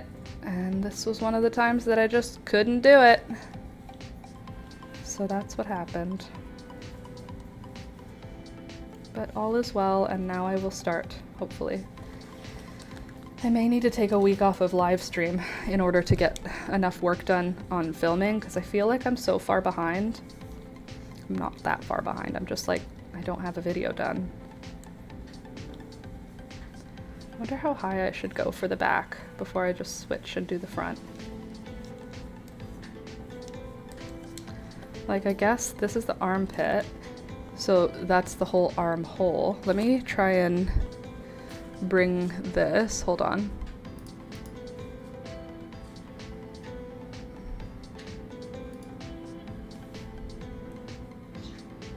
Okay. There. So this is correct now. See, this is how I'm doing it. Giving her a bit of a knit. Anyway, the arm right now, this is the bottom of the armpit, right where this charm is.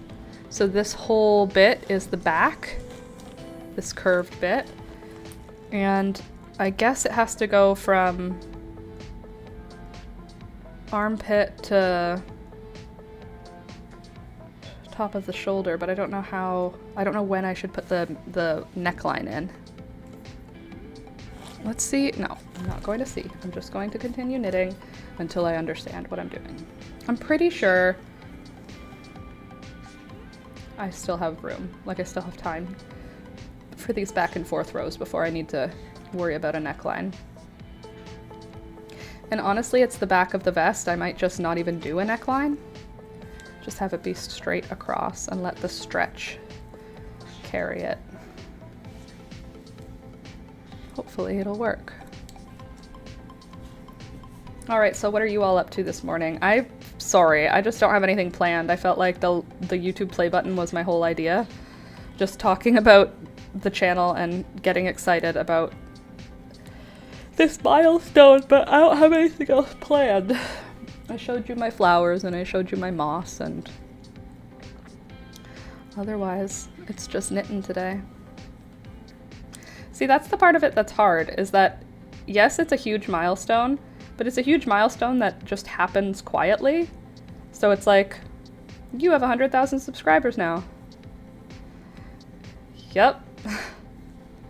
And then they go, here's a YouTube play button. Yup. I'm not like having a party, you know what I mean? I'm not doing anything for it. I'm just going, yay. So it feels kind of weird because it's like, what do I do? Where do I go now? Where do I put my hands? You know? You know what I mean, Jellybean.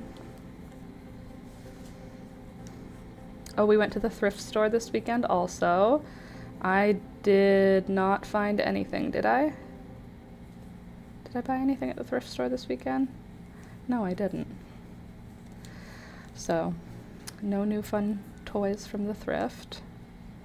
Anywhere else? Nothing else happened, just Easter. Happy Easter. Christos Voskres.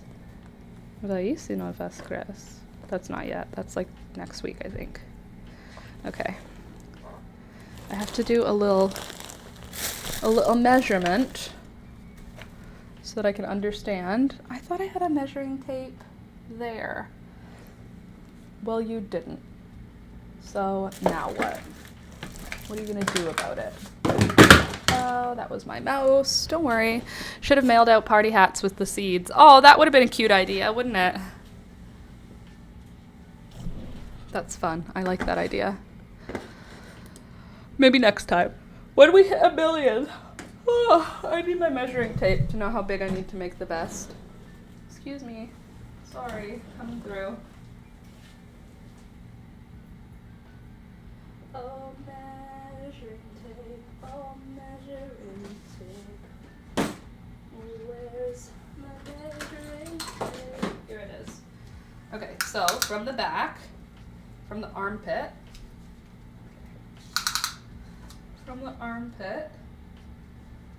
where are you? Here. So this is the armpit, and we need it to get all the way up to top of the shoulder.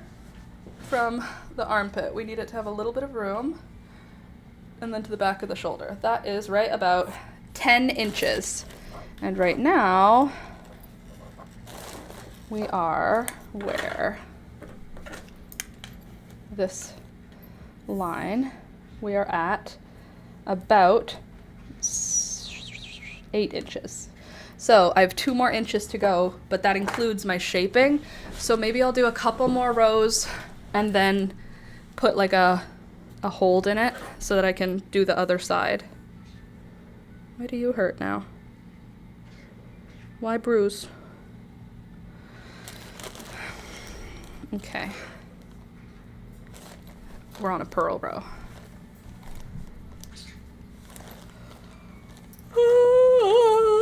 Excuse me. Hey guys, don't forget to click the thumbs up button. And leave a comment later, because I will be happy to go through these comments. All right. Give her the old wrap around. There. And then I'm gonna slip the first stitch over because reasons. And then purl across.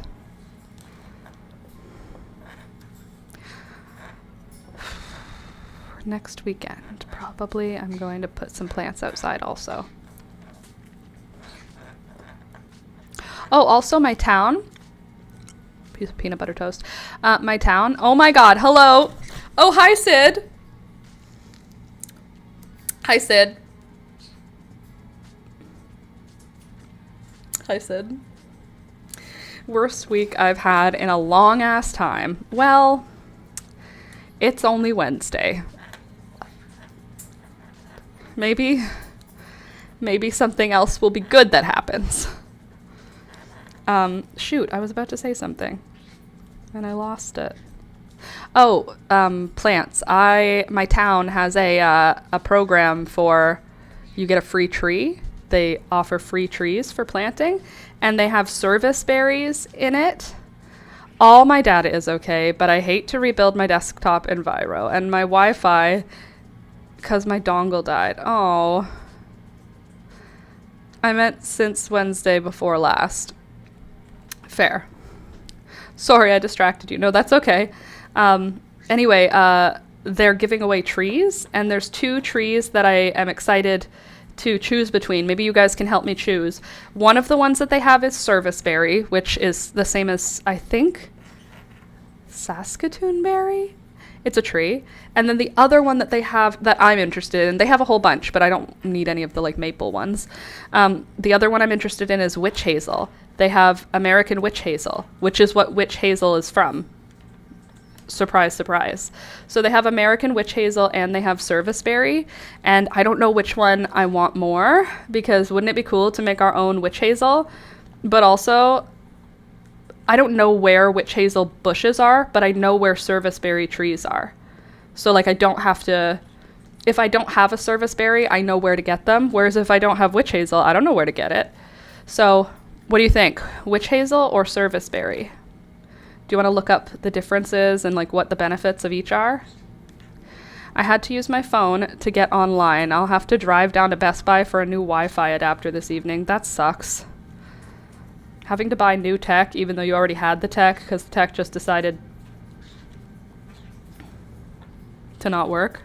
That would be fancy. I think so too, right? Having witch hazel and like making your own witch hazel. Do you want to know how you do it?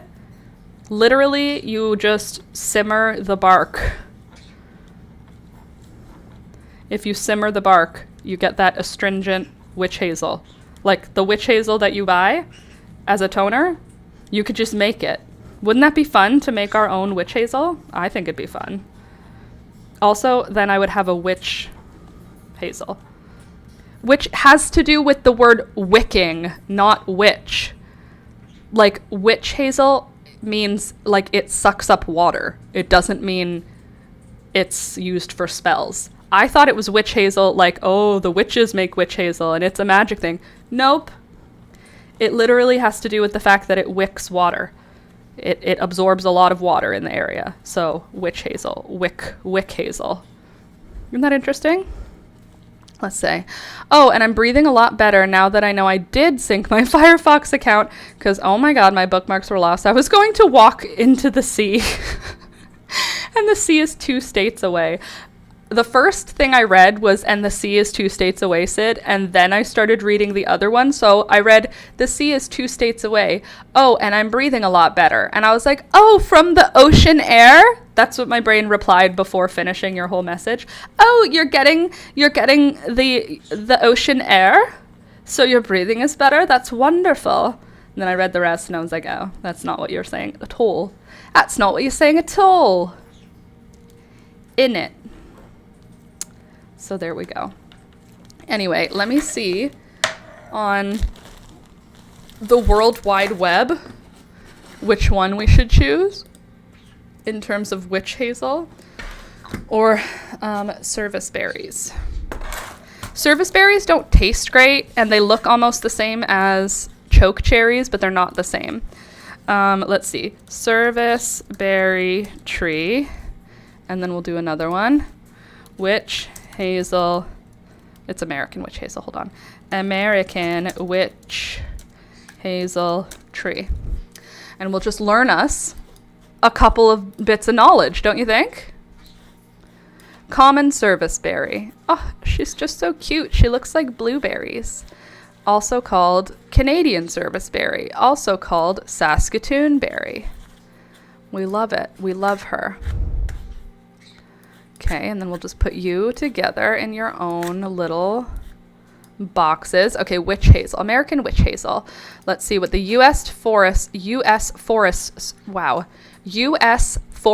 Service. Could somebody just help me learn to read? Because apparently it's gone. My ability to read. Okay. Let's see. I have some Saskatoon berry jam. Oh, that's lovely. I have still a freezer bag full of Saskatoon berries from last summer. Normal stuff. Okay, hold on a sec. There. Okay, so please hold while we adjust. All right. Okay. Put me over here a little more so you can hang out with me. Okay, let's see. Canadian service berry. I'm not looking for the purchase of them. Service berry is smothered in stunning clusters of white flowers rising above the foliage in early spring before the leaves. It has green deciduous foliage. The oval leaves turn an outstanding, the color's gone, in the fall. Let's see. It produces blackberries in late spring. A naturally beautiful small tree, multi-stemmed shrub, ideal for home landscapes. Why can't I see? Oh, orange. There we go. Masses of showy white flowers and edible berries in June. An amazing fall color. Vital to wildlife and bird gardens that feed upon its delicious fruits. The plant is primarily grown ornamentally, but it does have edible qualities. The round tart berries are most often used in cooking and preserves. Service berry is recommended in the following landscaping: accent, mass plantings, hedges, general garden, and naturalizing woodland gardens. So let's see what her flowers are like. That's cute. Aw, that's cute. In a pot in the spring. Wouldn't that be fun? Okay, and she's beautiful in the fall. So service berry, don't hate her. And now American witch hazel is a member of the witch hazel family. The genus named Hamamelis is Latin, meaning a kind of medlar or service tree. This species, named Virginiana, refers to it being from Virginia.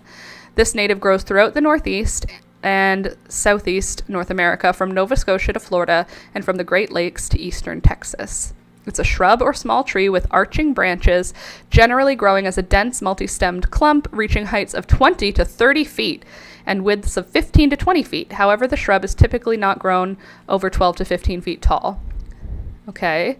The woody plant is extraordinary in its flowering pattern. Okay. The flowers are bright yellow with slender, creamy, bright yellow petals, 1/2 inch to 3/4 of an inch long, appearing in mid to late fall. Interesting. The flowers are fragrant. Generally, they're the only sign of color in the woods when all the autumn leaves have fallen. American witch hazel is pollinated by a moth. Okay. The small tannish gray hard capsules go dormant through the winter and then develop over the next growing season, and then in autumn forcibly expel 2 shiny black seeds 10 to 20 feet. Rarely to 40 feet. The seeds take an additional year to germinate. That's interesting. The most interesting use has been the use of the forked limbs as dowsing or divining rods. Well, maybe that's what the witch hazel find the water. They observed Native Americans using it to find underground sources of water. This activity is where the common name witch hazel came from. Wick in the Middle English for lively, witch from the Anglo-Saxon word for bend. Okay, I thought it was for water. I like the idea of witch hazel because it sounds like it'll be pretty when everything is dead. That, but also I'll have something with a witch. Let's see. Okay. Let's see what witch hazel we'll have. How big is the American witch hazel tree? Can witch hazel grow in Canada? Let's see what Wikipedia has. Now tell me about the medicinal uses. Here we go. Native Americans produced witch hazel extract by boiling the stems of the shrub and producing a decoction which was used to treat swelling, inflammation, and tumors. Early Puritan settlers in New England adopted the remedy from natives, and its use became widely established in the United States. An extract of the plant is used in the astringent witch hazel. It produces a specific kind of tannin. Okay. And it displays specific cytotoxic activity against colon cancer cells. The bark and leaves were used by Native American in the treatment for external inflammation. Pond's extract was a popular distillation in dilute alcohol. The wood is light reddish brown. Sapwood is nearly white. Heavy, hard, close-grained. Okay. The forked twigs. Okay. The bark and leaves can be used to make tea for easing stomach issues. Okay. We love her.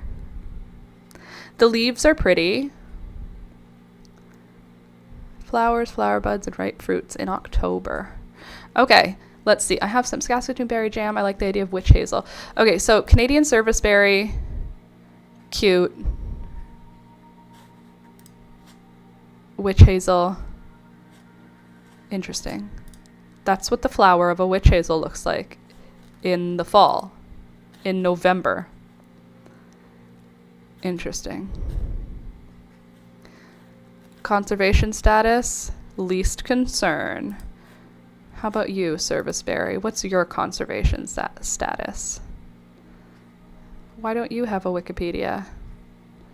How far do I have to find for Wikipedia on it? Serviceberry tree. Wiki. Why are you making me? No, Shabba, Shadow, serviceberry. Okay, there we go. Let's see. How are you? Are you good in terms of you're not at risk or anything? Oh, look how pretty the berries are, though. Look how cute they are. They're like blueberries on a tree. I love the idea of having blueberries on a tree. They're not as good as blueberries. They mostly just taste like water with like a very vague sweetness. But still, they look like blueberries and birds like them. Oh! That's interesting. The city of Saskatoon, Saskatchewan is named after this plant. I would have assumed it was the opposite.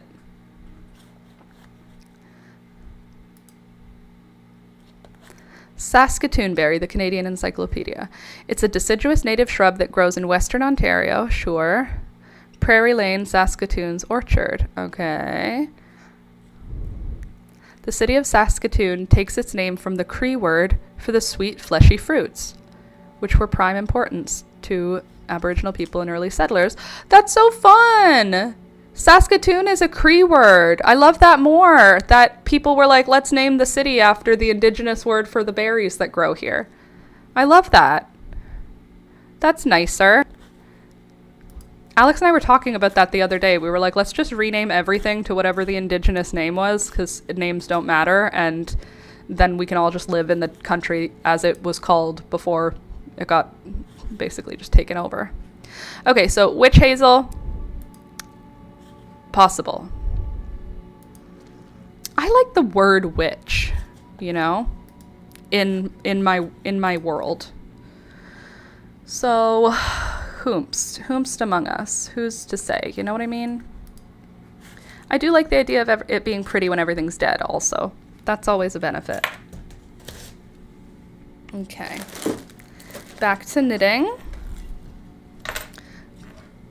Got a little distracted there. Anyway.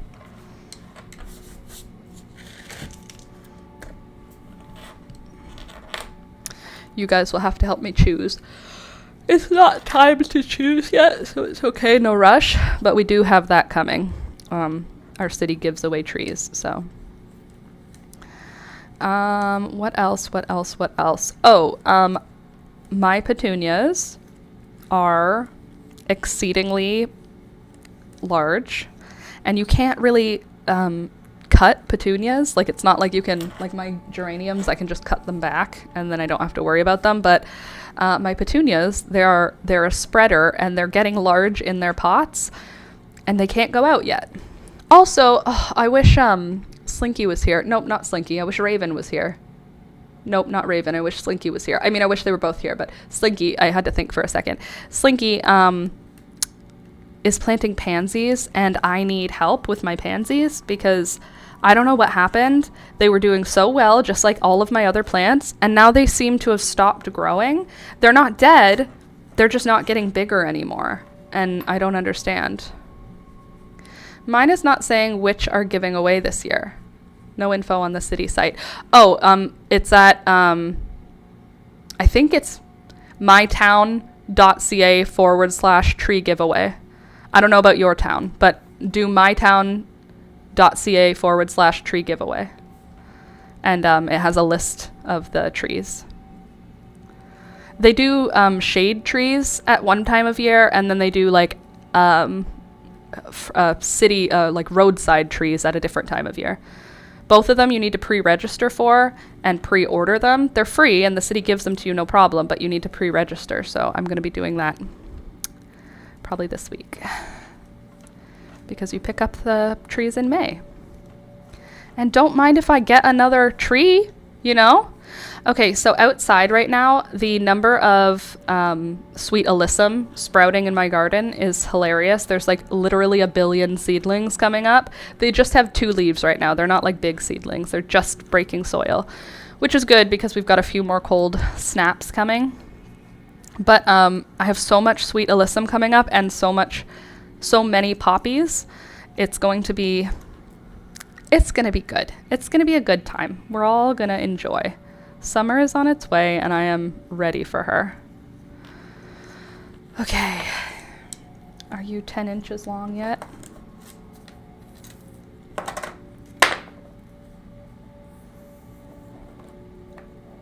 Yes. Yes, you are. Okay, so now I need to find the halfway point here. 1, 2, 3. Nope, that's not what I want to do. 1, 2, 3, 4, 5, 6, 7, 8.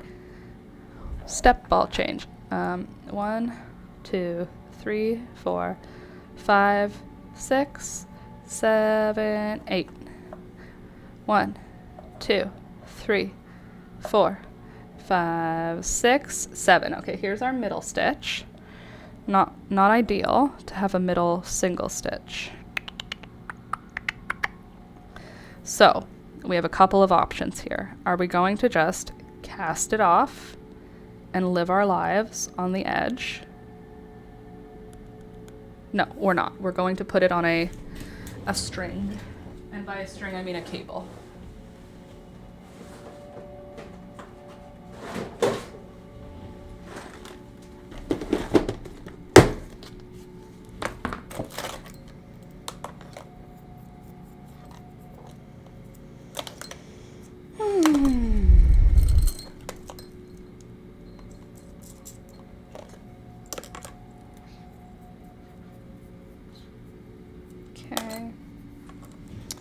Now, we're gonna get you guys all off of here.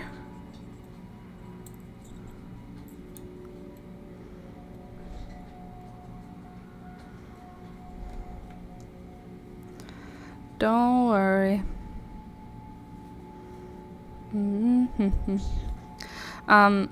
Click the thumbs up button if you have not yet done so. Helps my channel. And as you can see, as a verified YouTube channel, I am a real live YouTuber. You can trust me. You can trust me. I will continue to be here for you, putting out tutorials and such which and whatnot. All right, we're nearly there. Beauty, gorgeous, amazing, stupendous.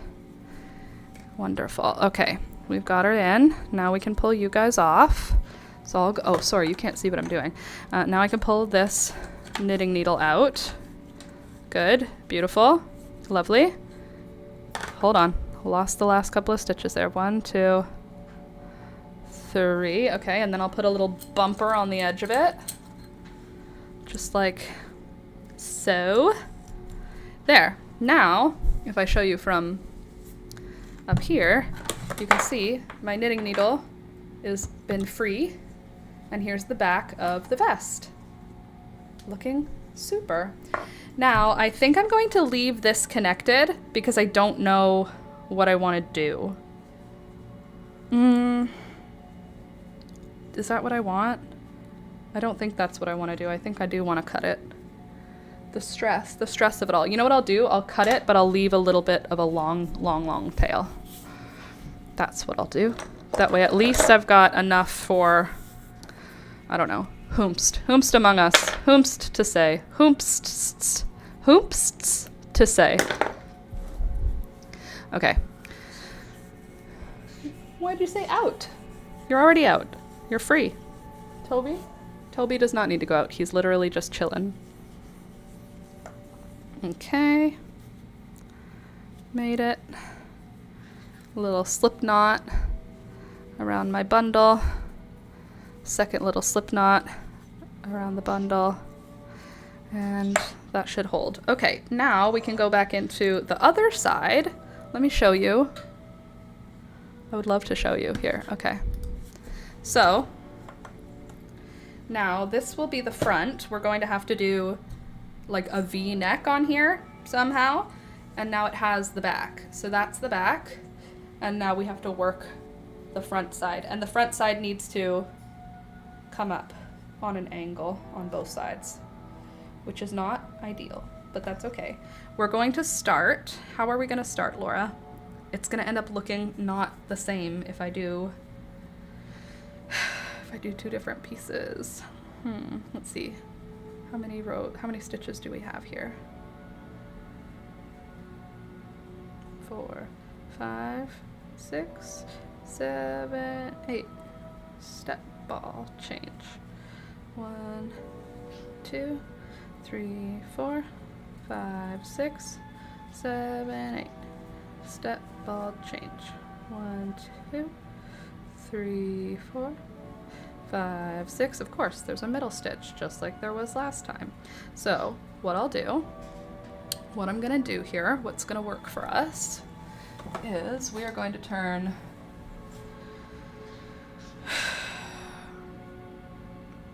what are we gonna do? I don't know what I'm gonna do. Okay, I'm gonna figure it out. It's gonna be fine. I think I'm gonna have one middle stitch, which is not my ideal scenario.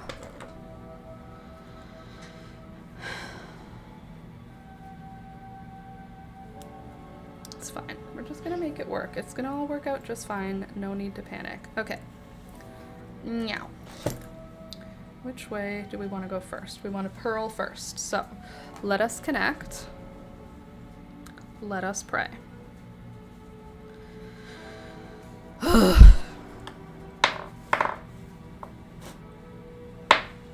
Toby? Toby? Do you need to go outside? Sorry, one sec. Toby walked to the door. You have a button. You're supposed to press the button. Toby, look. Go pee. Go pee. Go pee. Go pee. Outside. Not you. Not you. Knock it off.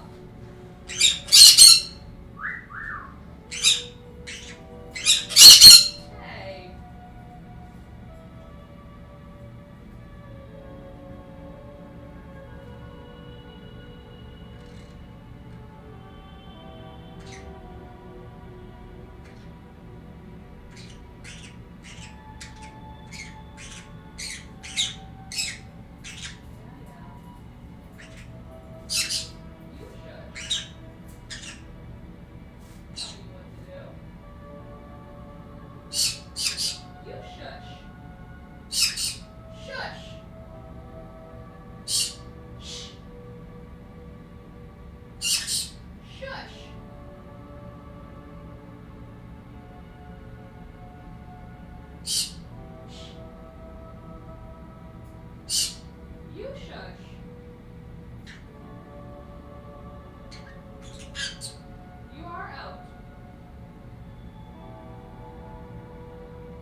Knock it off, Beelzebub.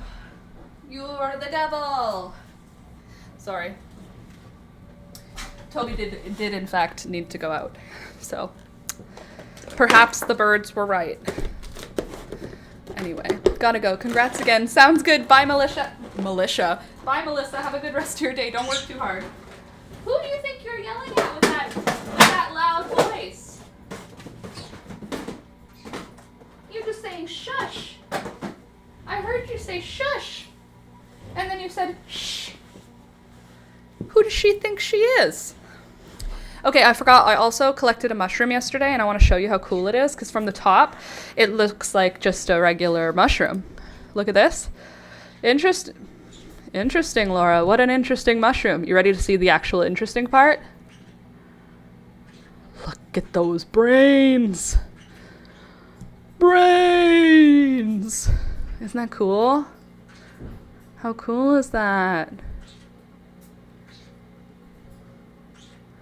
I like it. I have to find out what it is. That was one of my plans for today.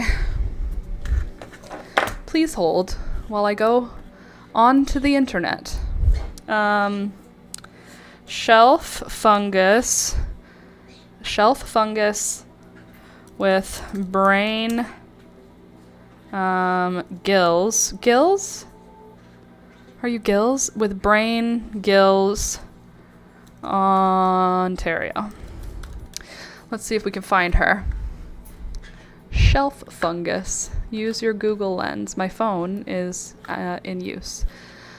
Okay, so it's a polypore or polypore. Polyporalis. Good. It's not a turkey tail. It's not a hoof fungus. And is that it? Those are all the options for shelf fungus. Cool. That's not true. There are definitely more than that. Ontario. Fascinating fall fungi at Frontenac. Oh, this is the one. Orange mycelia's distinctive bright orange. No, that's not the one. Each tube produces millions of spores. Great. Okay. Not that. Not that. Not a bracket fungi. Not that. Not that. Orange jelly grows on conifer logs and stumps. Which is better, but the later species grows on dead hardwood branches. Small core of whitish tissue near the point attached to wood. Okay, it's not that. It's not that. It's not that. Don't worry, I'll just keep finding it. I'll work together. Edible and poisonous mushrooms of Canada. That's not what I want to look at right now, though. But I do. I do, though. Okay, let me look at shelf fungi. Shelf fungi. What is this called? Is it gills? I think gills are called something else. Maybe pores? It's just so cool and brainy. Shelf fungi, Ontario. Varieties. Bracket fungi, Toronto Wildlife. Show me the bracket fungi. We have winter polypore. We have, no, that's not right. Hexagonal polypore. You're not a hexagon. You're like a brain. We've got Blackfoot polypore. That's not it. We've got turkey tail. That's not it. What do you look like on the top? You kind of look like that. Violet toothed polypore. Can you show me the bottom? Blue cheese polypore. No. Oh, here we go. More thin maize flat polypore. It's not thin maize. It's thick maize. Like that. Thin maize flat polypore. Thin maize flat polypore. Does that look like it? Not really. But kinda. Man, I'm not a doctor. Pretty sure it's gills. Yeah. Maybe.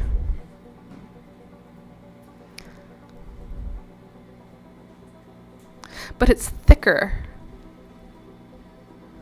Okay, thin maize flat polypore. Let's see what that is. Thin maize flat polypore. Images. Do any of you have a flat look to them. They all seem to have lines, and this one does not have lines. It's like pretty opaque. Thin maize flat polyphore look-alikes.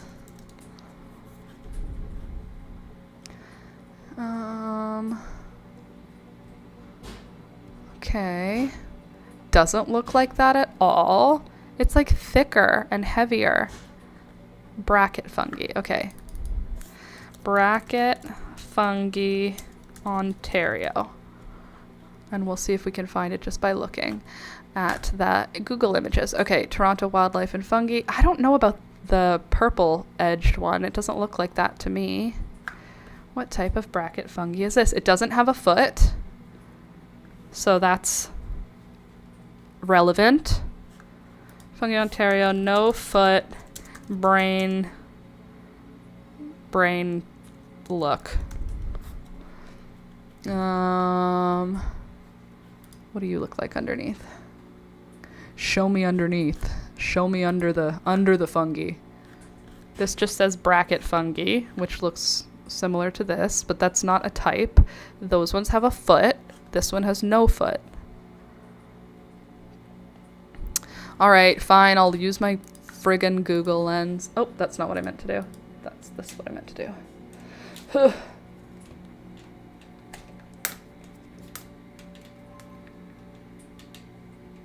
Got ya. Okay. Give her pause. Go into the old Google. And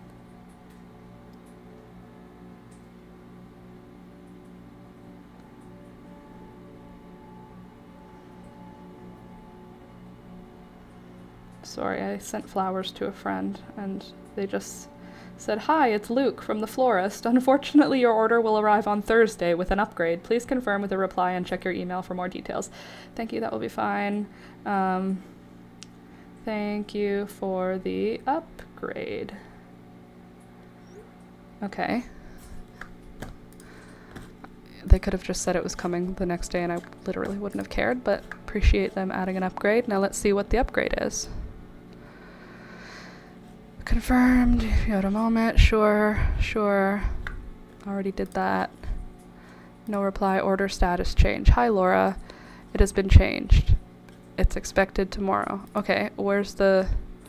Dear Laura, thank you for choosing. We attempted to reach you by phone. Oh, that was today. The delivery address falls outside our local delivery zone. We deliver there overnight with the couriers from Tuesday to Friday. Based on this, your order will be sent overnight courier Thursday delivery. As a special gesture, we're pleased to include a complimentary upgrade with your delivery. We apologize for any inconvenience and appreciate your understanding. No problem. Wonder what a complimentary upgrade is. I already got a nice bouquet. Your order's confirmed. Your order's confirmed. Okay. Whatever. They texted me, so it's fine. Nice. It's gonna get upgraded. So hopefully she likes her flowers. Okay, hold on. Let's get into the old googly woogly. Google Lens. Take us a quick pic and see if the internet will do its thing.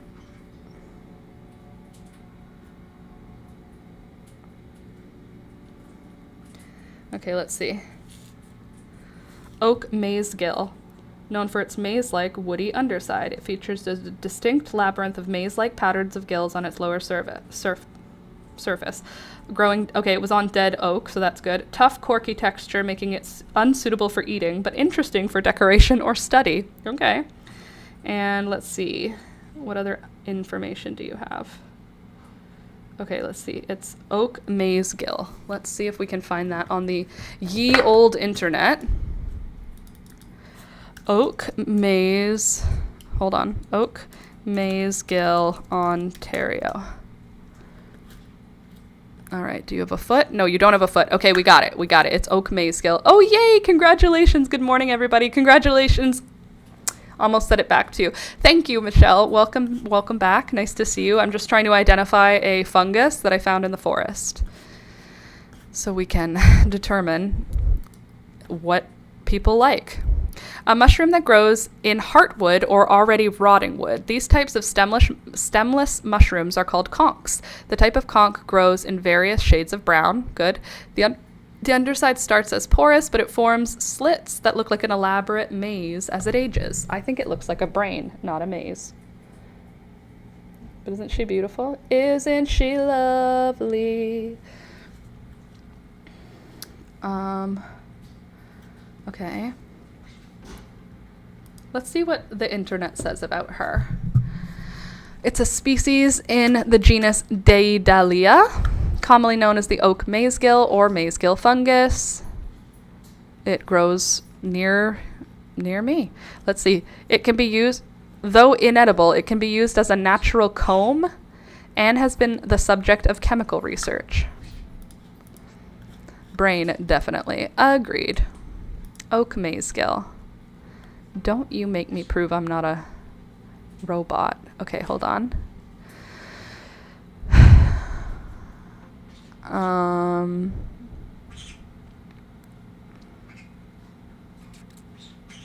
Okay. It frequently grows. It's found in Eurasia, North Africa, and Australasia. Well, is it also in Ontario? Fruit bodies on eukaryotic stump. Yeah. Uses. The fruit bodies have been used as a natural comb and aphrodisiac, employed for brushing down horses with tender skin. Aww. A horse brush. Oh, I like that. That's cute. Let me see.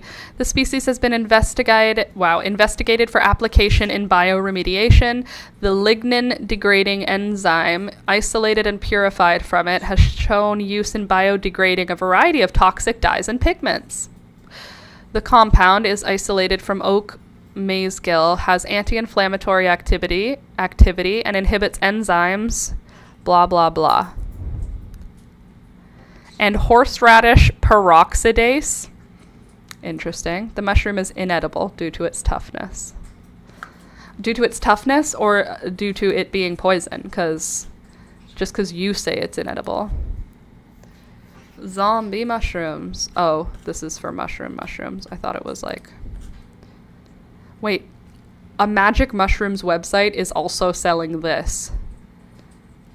Maybe so that they don't get in trouble because they're selling lots of mushrooms. Let's see. It's a perennial fungus, means it lives and grows for several years, often developing new layers each season.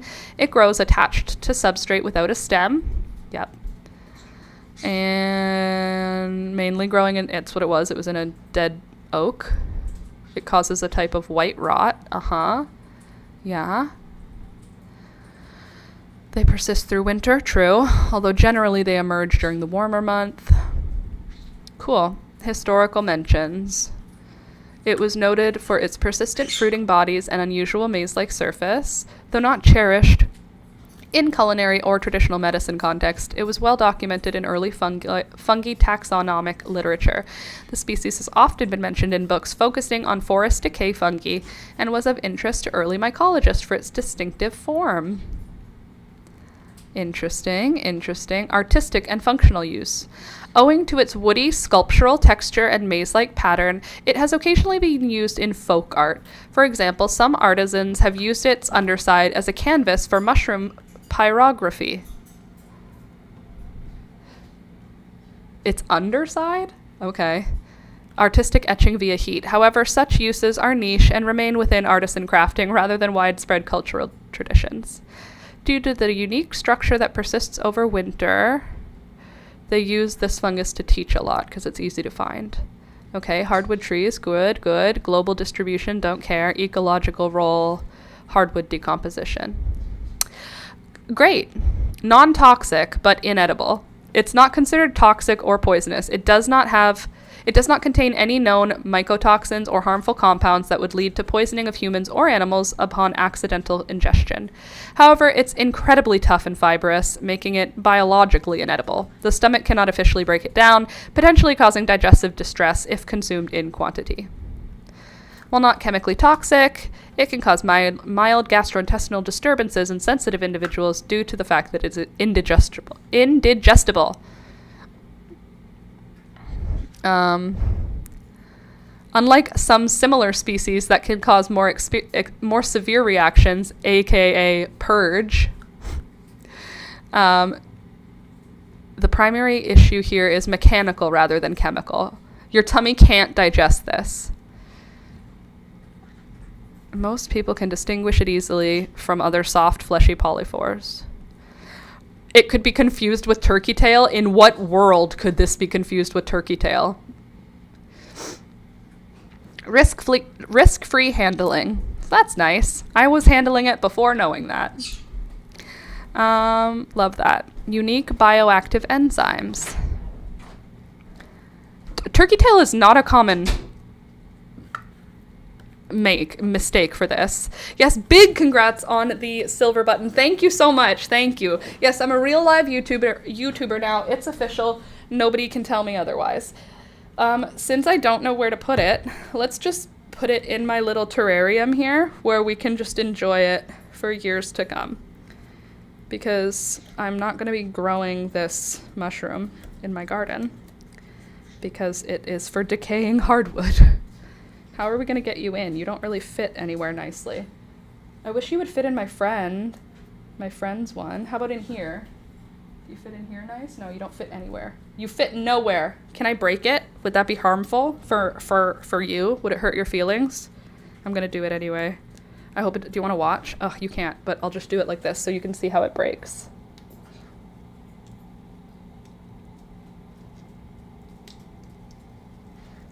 Ooh, she is fiber.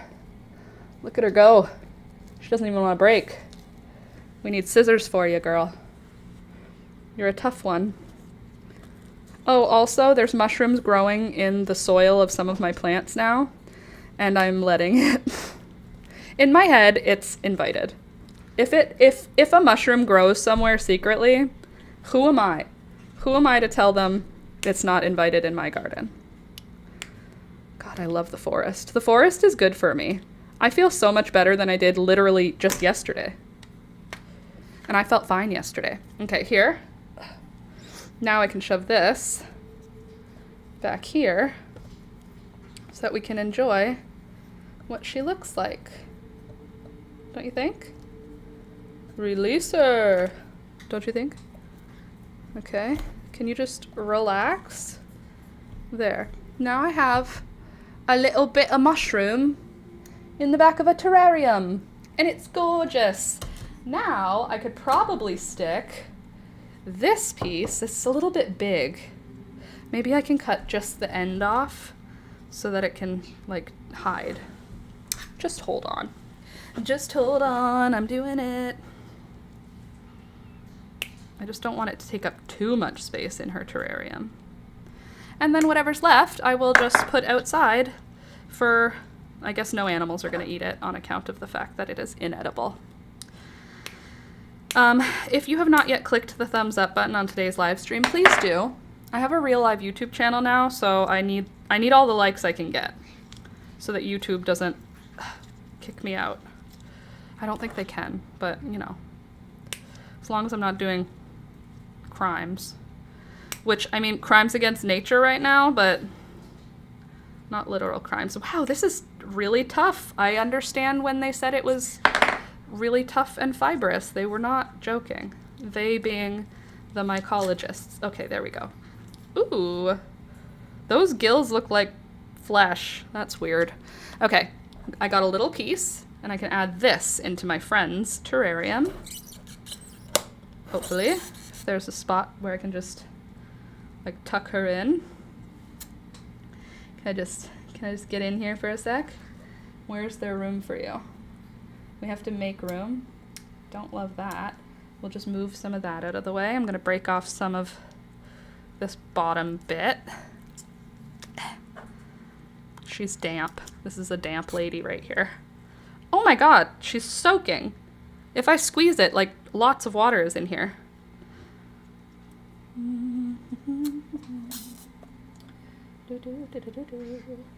I just kind of wanted it to feel like the forest floor inside of her terrarium.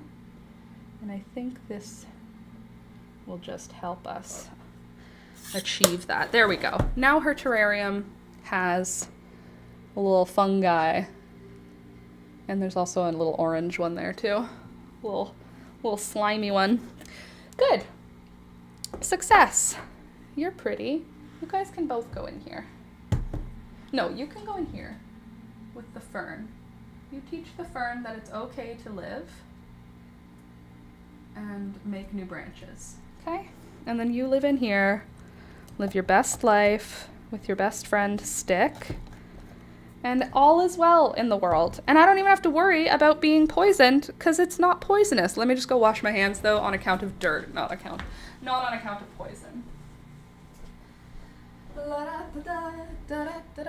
Laura's world.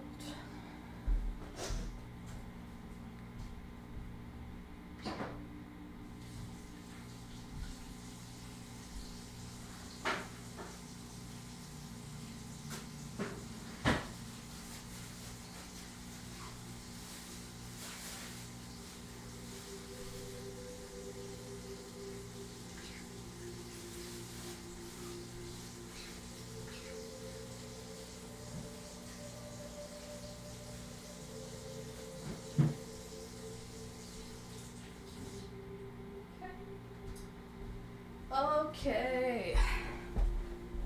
Back to life. All right. Oh God, what's behind me? Just plants and rocks. And a silver play button on account of me being a real live YouTuber. In case you didn't know. It's like something I do now. I do YouTube. Oh, what do you do for work? I make videos. Or I live stream. Whatever the vibe. What are you gonna do? Now my whole room smells like forest mushrooms, and I'm okay with that. That should honestly be a plug-in smell thing, because I'm smelling it, and it's not unpleasant. Okay, new yarn has been tied in, and now we are going to go and purl. We're gonna try anyway. Okay, you come on over to here. Don't be difficult. Causing troubles. Okay, there we go. There we go. We just gotta get across one row, and then all this tightness will relax. Okay, there. Da-da, da-da, da-da, da-da. Elmo's world. All right, everybody good? All is well? Everything's going okay? Good. Where's my other knitting needle? Come back here, you. Gorgeous. Now we can make a real live vest. We'll start with slipping over the first stitch because Rebecca told me to do that once and now I do it always. And then from here, we're gonna purl across. Oh, and then on the other row, we're gonna do decreases. Purl across, then we're gonna do the decreases on either end. Beauty. And we're gonna have such a pretty vest, hopefully. I think it'll be a pretty vest. It's gonna look great. Once we finish it anyway. If you're new, by the way, don't forget to subscribe. As you can see, when you click on my channel, I am now a verified YouTube channel with 100,000 subscribers, so too legit to quit, if you ask me. Now I'm too legit to quit. I'm officially legit enough to not quit. You know, like when things get hard, I can be like, I can't quit. I can't give up now. I get to be that person.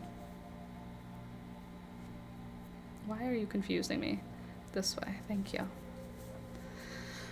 All right, what are we working on this week? Anybody getting anything else done? I'm gonna really try today to edit the Monstera video and get it finished. I'm sorry it's taken me a month, but I don't know. I don't have a good reason. There isn't a good reason. It's just taken me a month. I need to move my stitch marker because I forgot. I can't go in between like that. Gotta just hook this piece. There. Lovely. What else is happening? Oh, I finally got an appointment with a dermatologist. I've been waiting for a little while now, and I have an appointment coming up for my dermatologist, so now I'll be able to stop worrying about getting skin cancer because I'll just have a dermatologist look at my skin and tell me if I have skin cancer. And then once he says, nope, you just have freckles, then I'll be like, ha, nothing to worry about. You're a star. Autograph, please. No pictures. No pictures. But, Michelle, while I don't feel like a star, I definitely feel like a more legitimate employee because YouTube sent me mail, which has never happened before.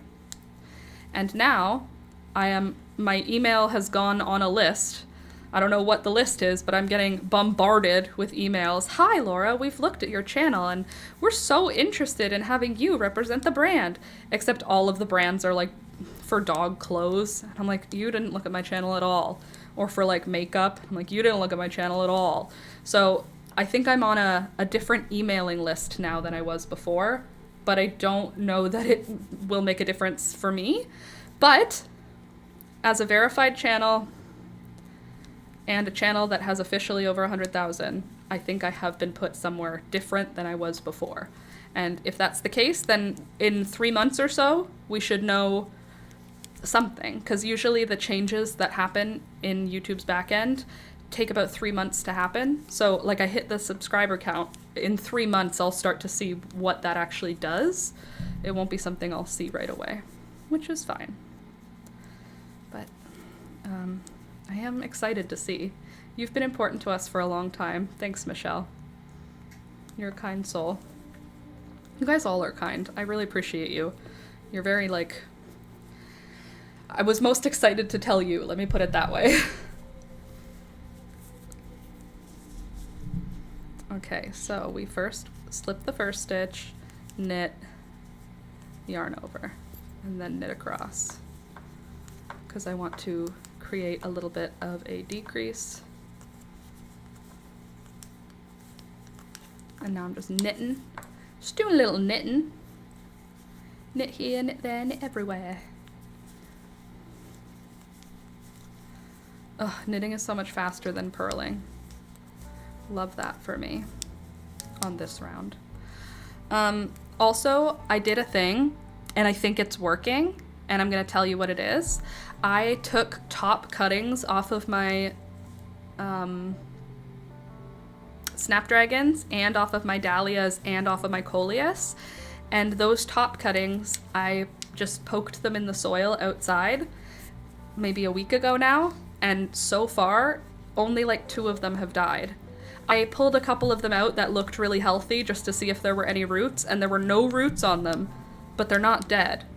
So I think I'm gonna just start doing that, because I have to take top cuts off of things. Like every day I cut some plant off of some of my seedlings because they're getting too big. So I have to cut them to make them short enough to stay under the lights. But I've been like throwing out those cuttings. Now I'm just gonna start shoving them in the soil outside, and if they rot, it's adding nutrients to my garden. If they don't rot, I'm gonna have plants that are growing well beyond the other ones because they'll be outside. So 2 dahlia cuttings are still alive that I put outside, and all of the dahlia cuttings, every single one, I've taken like 12 or 13 dahlia cuttings at this point, all of them have died, except for the 2 that I put outside in the soil. And it's cold. It's like, it's been having frost. We've had snow on Monday. Like, there's no reason for this to work, but it's working. And my dahlias that I tried in seed starting mix, inside of a pot, inside of a plastic bag to keep the humidity good, those ones died. The ones that I put in water, those ones died. The ones that I just poked into the regular soil, those ones died. Every single dahlia that I've made a cutting from has died. Okay, slip stitch, knit 1, slip over, probably. And then we're gonna purl, and it's gonna be so pretty. So I'm gonna try and keep doing that with Snapdragons because they are pretty much ready to go outside. Just waiting on the last negative temperature day. they will be able to handle 0, they will be able to handle 4 degrees, they won't be able to handle -4 degrees. So I just have to make sure we're past that before I put my snapdragons out, but otherwise, those are ready. And also my pansies. I have last year's pansies are still alive. Well, one of them. One of last year's pansies is still alive. So I'm wondering if I put this year's pansies next to them, if it's good. I know it's early, but it's like, you know, like, I want to put them outside and have flowers. It's summertime now. It's officially summertime because it's not winter. It's Canadian spring, which means you wear a sweater even if it's snowing. You don't wear a coat anymore. I didn't know that that's other people did that, but as soon as it's officially spring, my coat is no longer going out. It snowed on Monday. I wore a sweater because it's spring. In the spring, we don't wear coats because it's spring and we've been waiting all winter to not have to wear a coat. So if you do that too, holla. If you don't do that, that's okay. You're probably just a normal person who wears a coat when it's cold. But if you're someone who lives in the Great White North, maybe you relate to this. As soon as March 21st happens, the best you're allowed to wear is a windbreaker. You're not allowed to wear a big down winter coat anymore. Oh, it's -5 and snowing? That's too bad because it's spring. That's my story and I'm sticking to it.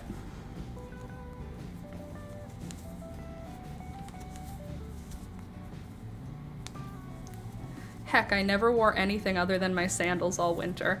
Okay, well that's probably a little bit excessive, but you're not walking through the snow anyway, right? You're walking on places that you can walk. So I can get it. I think I wore my boots like 2 times this winter, otherwise I just wore my running shoes. And my boots are like style boots, not like warm boots. It was too deep. I just wore the ones with higher heels, lol. Just wear your platform sandals, no problem. I don't think I could wear sandals in the winter, but I definitely avoid my coat almost at all costs. Like, I think I wore my winter coat 2 or 3 times this winter. It was cold enough to wear it often, but I don't like wearing it, so I just wear a really warm sweater and I hope for the best. And so far, it's done me just fine. All right. Back to the other side. Look at that, it's noon o'clock. Would you look at that?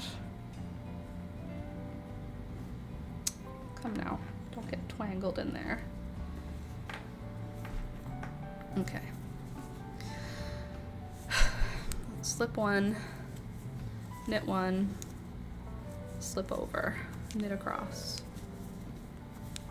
Normally on all of the walking paths, running shoes are enough. You know?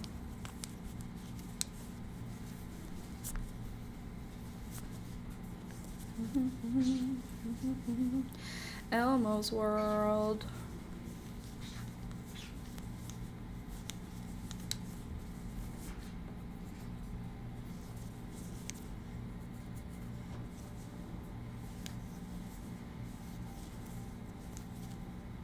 I think I'm gonna plant some more poppies and nasturtiums today. Just keep planting them every couple of days, you know? Or every week, probably every week. I don't think I planted any on the weekend though, so should probably get that going. Did you find the water? Did you find your pond that I made for you? I got this big salad container, like a plastic salad container from the store, but it's like for the club-sized salad container, so it's only about this deep, but it's clear. So I washed it out and then filled it with water and put rocks on the bottom so that the birds can see the bottom, and they have loved it more than their regular bird bath. I don't know why. It looked like the right shape, and it totally is. They like it so much better. Their little happy noises when they take baths right now, it's so cute. Hold on a sec.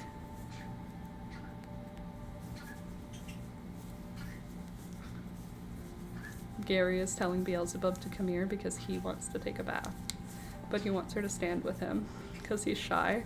and he's always nervous that I'm gonna get up during his bath and, like, I don't know, attack him. Has that ever happened? No. Does it matter? Also no. Na, na, na, na, na, na, na.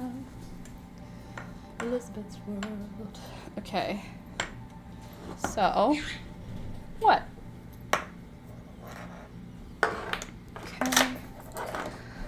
You don't have to stop. You guys can take your bath. Okay. That's it. Today's done. I hope you had a good time here with me. If you did, thanks for being here. If you didn't, that's okay. Come back next time. Maybe it'll be more fun. Thank you for supporting me and helping me get this silver play button. I really appreciate you. I wouldn't have done it without you. So thank you. Thank you for all of your kind words, and thank you for sharing this with me. But I will see you on Friday. So yeah, leave a comment later if you're feeling up to it. But I will see you on Friday, okay? Bye.